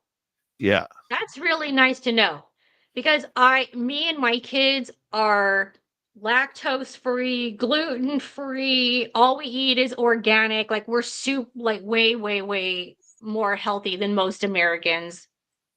Most Americans just eat junk, bad, bad, bad, bad, bad stuff. Yeah. Like I don't even let my kids have anything with like red dye 40 or not. No, like that's a no. So let's get to the positive stuff. You're going to join us in Vegas? I'm coming. Now it's May 1st to the 4th now. Yeah. Okay. It's I'll be there. not a fan party. Not a fan party. Okay. Everyone's invited, but we're not Okay. doing the official fan party. There's not going to be any show there. Okay. We want all of our spaced out radio people there to have some fun. Sweet Robbie G is coming over. I think Extra Small is coming. Merle's coming. All right. I'll be there. Yeah. I'm surprised Ane didn't talk to you about it because she's already been talked to by Merle. Well, she was on vacation and I've actually been really, really super busy lately, but I am I got to just like reconnect with her. So, Yes. but yeah, I mean, of course, Anya and I are both going to be there. You know that. Oh yeah. We travel everywhere together. Matter of fact, we're talking about going to Europe. She's getting her passport, or Mhm. supposed to be getting her passport. I've been waiting on her to get her passport for like the last 3 years. But so yeah, we're gonna go to Europe, I think, in the summer. Good. I just Good. heard a big thump upstairs. I'm home alone. After we did our show earlier, very first thing, Lee calls me and says, "Did you hear anything weird in the house?" And I'm like, "Man, don't be doing me that way. You know I'm home alone." Oh yeah. I get that. Yeah. I So get actually that. makes me feel good. I'm going to get my daughter. Yeah, bump Oh, in the night. Yeah. Every oh, time we do the show, I hear footsteps upstairs. And my kids are usually at my mom's. So yeah, it kind of freaks me out.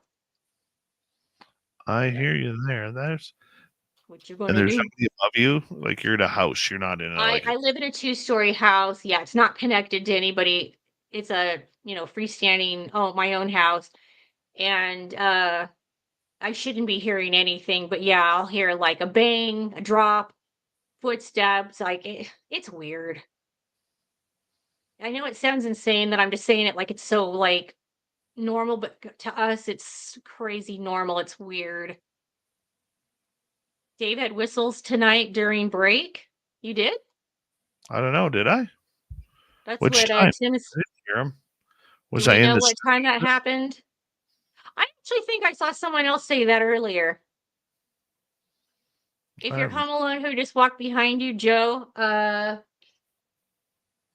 don't know. Who'd you see?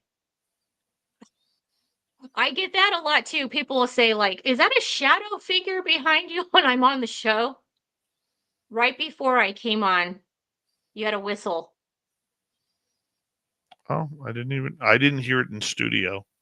So I have a quick question for you since I'm not gonna be Hold on. I'm trying to find your area. okay. I'm not gonna be seeing you until after Thanksgiving. So do you guys anywhere up there, do you guys do Thanksgiving? Because I know that's not a Canadian thing. Is that a does anybody do that up there? We did Thanksgiving a month ago. Oh, you do it a month ago? Yeah, we ours is our Thanksgiving is the first weekend of October. Oh, I didn't know that. It was when you walked out and right before I came on, you weren't in there. Oh, maybe. Yeah, because I Could remember when I first came on, I saw someone say something about it. could be. I don't That'd know. be cool.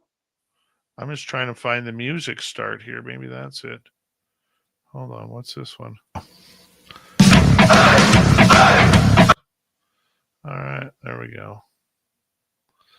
I'll have to check that out. Timmy will check it out. Yeah. Timmy will Well, check. to everybody out there who is gonna be celebrating Thanksgiving, happy Thanksgiving, everybody. Yeah. And America, this is my PSA announcement for you. Okay. Let's get back to brawling on Black Friday. Okay. No messing around. Don't do the online bullshit. Get to the mall, put some tinfoil on your knuckles, and start chucking. You need that TV, those computer screens, the new iPhone 16, the latest toys for the kids. And the only way you could do that is by going to brawl at Walmart, at Target, at Best Buy, okay, Costco. Get in there. Start At throwing hip Costco. checks. Okay.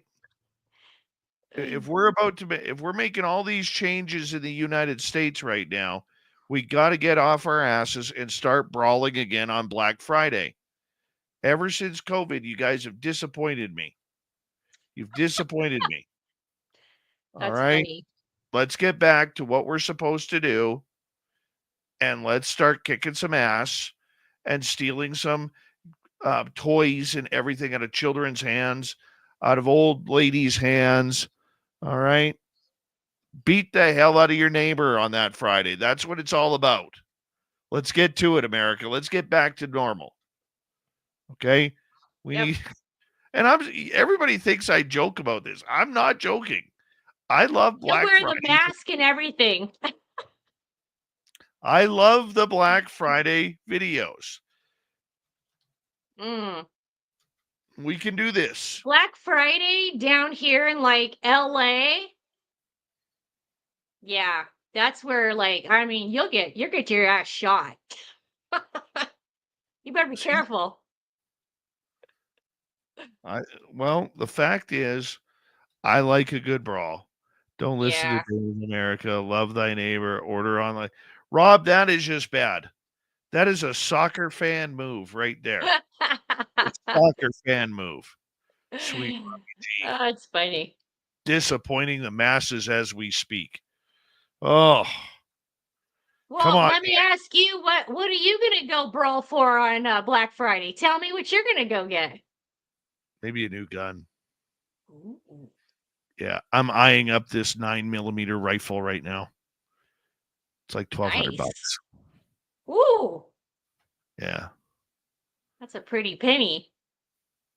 Aussie You know Ange. what, I'm gonna try to get on Black Friday? Hopefully a Tickets to black eye. Spain. Hopefully what? you get a black eye or two to somebody. Oh my God. No, I'm gonna go online and I'm gonna try to buy some tickets to Spain because me and my mom and my kids are gonna go to Spain for a week. We're not sure either. I don't know, January, February, I don't know when. And we're gonna go over there and we're gonna buy a villa. Sloop-de-loop. That's what we're doing. Nice. So if anybody wants to come to Spain. Yeah, so it's going to be really fun. So we're going to hit like Alicante, Malaga, Seville, all the way down the southern coast. I don't know. I've never been to Spain. That is my first time. This will be my mom's second time, but yeah. I'm excited. Me too. Black All right, Eye Jen, Friday. That's funny. we're gonna say goodnight to you because you got to get going. Yeah, I got to go get my kid. Yeah, that's right. And I got to get to bed. I got to be up in like 6 hours. Yeah. So Ooh. I got to bust my butt in here and get everything ready. Thank you tonight to Richard, Frankie, Mel WD40, Deborah Rooney ×2, Search and Destroy, Simon ×6, Aussie Ange, and Extra Small Lee for the amazing super chats tonight. Don't forget, it's the return of Sweet Robbie G this weekend. His sweetness and his dulcet tones on the microphone are going to be back for Saturday and Sunday night. He's all ready. He's set. He's stretched. He's limber. He's Sweet Robbie G. 8 p.m. Pacific, 11 p.m. Eastern is when he gets going. So make sure you are all here. Much love. If you're new, don't forget to hit subscribe, ring that bell, and shop at our Spaced Out Radio store on our website. Good night, Jackie. Gobble to you wobble, people. Later.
healthy, my friend. You too. If you need bail money, give me a call. Always, Dad. Take care. You too.